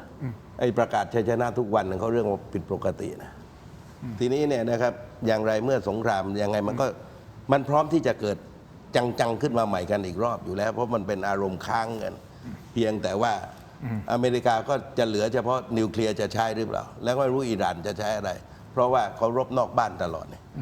นะครับว่าจะถึงสหรัฐหรือไม่เนี่ยคือผมก็มองว่าเนี่ยนะครับอย่างไรก็ตามเนี่ยคือประเทศไทยยังจะต้องรับมือ ครับ สงครามยุติ1 ปี 2 ปี 3 ปีมีปัญหาอยู่แล้ว ครับ เพียงแต่ว่าเราไม่รู้ว่าสงครามครั้งนี้มันจะยุติลงเมื่อใดแต่อย่างที่ผมบอกเมื่อคราวก่อนนะการต่อสู้เป็นบทเรียนราคาแพงของอเมริกาก็คือว่าการรบกับประเทศที่ประชาชนมีอุดมการณ์ไม่ว่าอุดมการณ์ทางการเมืองอุดมการณ์ศาสนานั้นเนี่ยไม่ใช่จะเคี้ยวง่ายๆเหมือนกับประเทศที่ไม่มีอุดมการณ์ โอเค คุณผู้ชมครับ คงต้องรอดูกันต่อไป ไม่ว่าจะเป็นเรื่องของสหรัฐกับอิหร่านนะฮะว่าจะเป็นยังไงต่อ แล้วก็คาดหวังว่าขอให้หาทางลง ครับ ให้ได้เร็วที่สุด คือต้องแฟร์เขาอะคือผมว่าเขาก็บอกประเทศไหนเป็นมิตรกับเขาก็ไม่เก็บเขาก็ควรตีนเหมือนกันอะ โอเค ก็เหมือนกันเขามีอะไรทำได้เขาก็นั่นแหละเป็นศัตรูเขาก็เก็บอะ แต่ทำให้เห็นภาพว่าที่เขาทำกันที่เป็นอยู่ตอนนี้มันกระทบทั่วโลกอ่ะ ใช่ แล้วเราก็เป็นหนึ่งในประเทศที่ได้รับผลกระทบนะเรื่องของพลังงานเรื่องของค่าครองชีพทุกอย่างแล้วตอนนี้ทุกอย่างมันขึ้นแล้วนะครับ ของมันขึ้นนะฮะราคามันขึ้นนะครับค่าใช้จ่ายค่าครองชีพมันขึ้นนะมันไม่มีลงนะครับ มี ขึ้นอย่างเดียว มะพร้าวขึ้นแต่ราคาลง ขึ้นไปเอามะพร้าวแต่ราคาลง โอเค ก็หวังว่าเขาจะรอดตรงนั้นไป ครับ ให้หาทางออกให้ดีที่สุดนะครับ ส่วนอีกประเด็นหนึ่งเรื่องของ Land Bridge นะยังคงต้องสนทนาเรื่องนี้กันต่อไป แล้วก็ทางโปรดิวเซอร์ถามผมว่าทำไมผมถึงยึด50 ปี 50 ปีใช่ไหมคือ 50 ปีมันเป็นรอบแรกของสัญญาของ ครับ การ แล้วก็ต่อได้ การสัมปทาน ครับ ที่ 300,000 ไร่ถูกต้องไหมฮะ ต่อได้อีก ต่อได้อีก 49 ปี แต่การสร้างนะครับคุณผู้ชมคือการสร้างโครงการนี้นะครับระยะแรกเนี่ยเปิดใช้งานบางส่วนเริ่มก่อสร้างและพร้อมเปิดใช้บริการในระยะที่1ในที่ทีมงานหามานะฮะภายในช่วงเดือนตุลาคมของปี 2573 บางส่วน ในช่วงนี้บางส่วนนะครับจากการคำนวณของเขาซึ่งกว่าเรื่องนี้มันจะอนุมัติพูดจริงๆผมไม่รู้คงต้องถกเถียงกันอาจไม่รู้จะเริ่มสร้างเมื่อไหร่ คือถ้าแค่ถนนไม่ยากนะครับ89 โลเอง ถูกไหมถนนไม่ยากแต่ว่ามัน เหมื มี อนไป เรื่องของ เมืองกาญอะ คลองเรื่องของท่าเรือ ยากกว่า ผมว่าสร้างเสร็จก่อนพระราม2เอาอย่างกัน อาจจะเป็นไปได้ พระราม 2ขึ้นบนก็กลัวหล่น อยู่ข้างล่างก็กลัวมันทับใส่ นั่นแหละ ชีวิตบัดซบเลยลง ชีวิต ภาค คนไท ใต้ ย ส่วนโครงการเองมีเป้าหมายที่จะพัฒนาจนเสร็จสมบูรณ์เต็มรูปแบบทั้ง2ฝั่งทะเลก็คือสามารถรองรับรับตู้สินค้าได้สูงสุดฝั่งละ 20 ล้านตู้ภายในปี 2582 วันนี้คือ 2569 กี่ปีนะ 13 ปีจากนี้นะครับที่ผมบอกว่าเราจะอยู่ถึงหรือเปล่าที่จะเห็นเนี่ยคือผมไม่ได้เอาตัวที่มันสร้างเสร็จ เพราะคุณสร้างเสร็จเอาใช้งานจริงๆ คุณเห็นผลกระทบจริงๆเนี่ยมันไม่ใช่ระยะแรกๆนะมันจะเริ่มเห็นผลกระทบจริงๆเนี่ยหลังจากนั้นอีกเป็น 10-20 ปีแล้วคุณจะเห็นผลกระทบ ถ้ามันไปเรื่อยๆนะแต่ถ้าสมมติเกิดมันเจ๊งกระบงมันคือเจ๊งกระบงณตอนนั้นเลยใช่ไหมก็ไม่รู้ คือ ไม่ แร ตี ก กลมๆไว้ก่อน ๆคือแรกๆกันอาจจะตื่นเต้น แต่พอเห็นปัญหาเนี่ยปัญหาเราเห็นอยู่แล้วนะครับ แต่ว่าพอหลังจากนั้นเนี่ยมันจะเกิดว่าแล้วจะทำยังไงต่อ ก็นั่นแหละไอ้ทำยังไงต่อนี่แหละครับคุณผู้ชมก็หวังว่าเราจะอยู่เห็นว่ามันไม่มีปัญหาเนาะถ้ามันเกิดสร้างจริงๆรอดูกันต่อไป ครับผม วันนี้ขอบคุณอาจารย์กับพี่ตู่มากนะครับขอบคุณครับ ขอบคุณมากครับ ขอบคุณครับ ดีครับ ขอบคุณคุณผู้ชมทุกท่านนะฮะที่ติดตามมาดูโหวตกันนิดหนึ่งสั้นๆฮะนี่ฮะคุณเห็นด้วยกับโครงการ Land Bridge หรือไม่นะครับเห็นด้วยที่ 18% ไม่เห็นด้วยที่ 82 นะครับบวกกันมาเท่าไหร่อ่ะทีมงาน 1,000-2,000 ประมาณนี้ เท่าไหร่ พอดีผมดูในไลฟ์ไม่ได้ไม่เป็นไรครับขอบคุณทุกท่านสำหรับการโหวตนะครับขอให้ทุกท่านมีความสุขครับลาไปก่อนครับสวัสดีครับ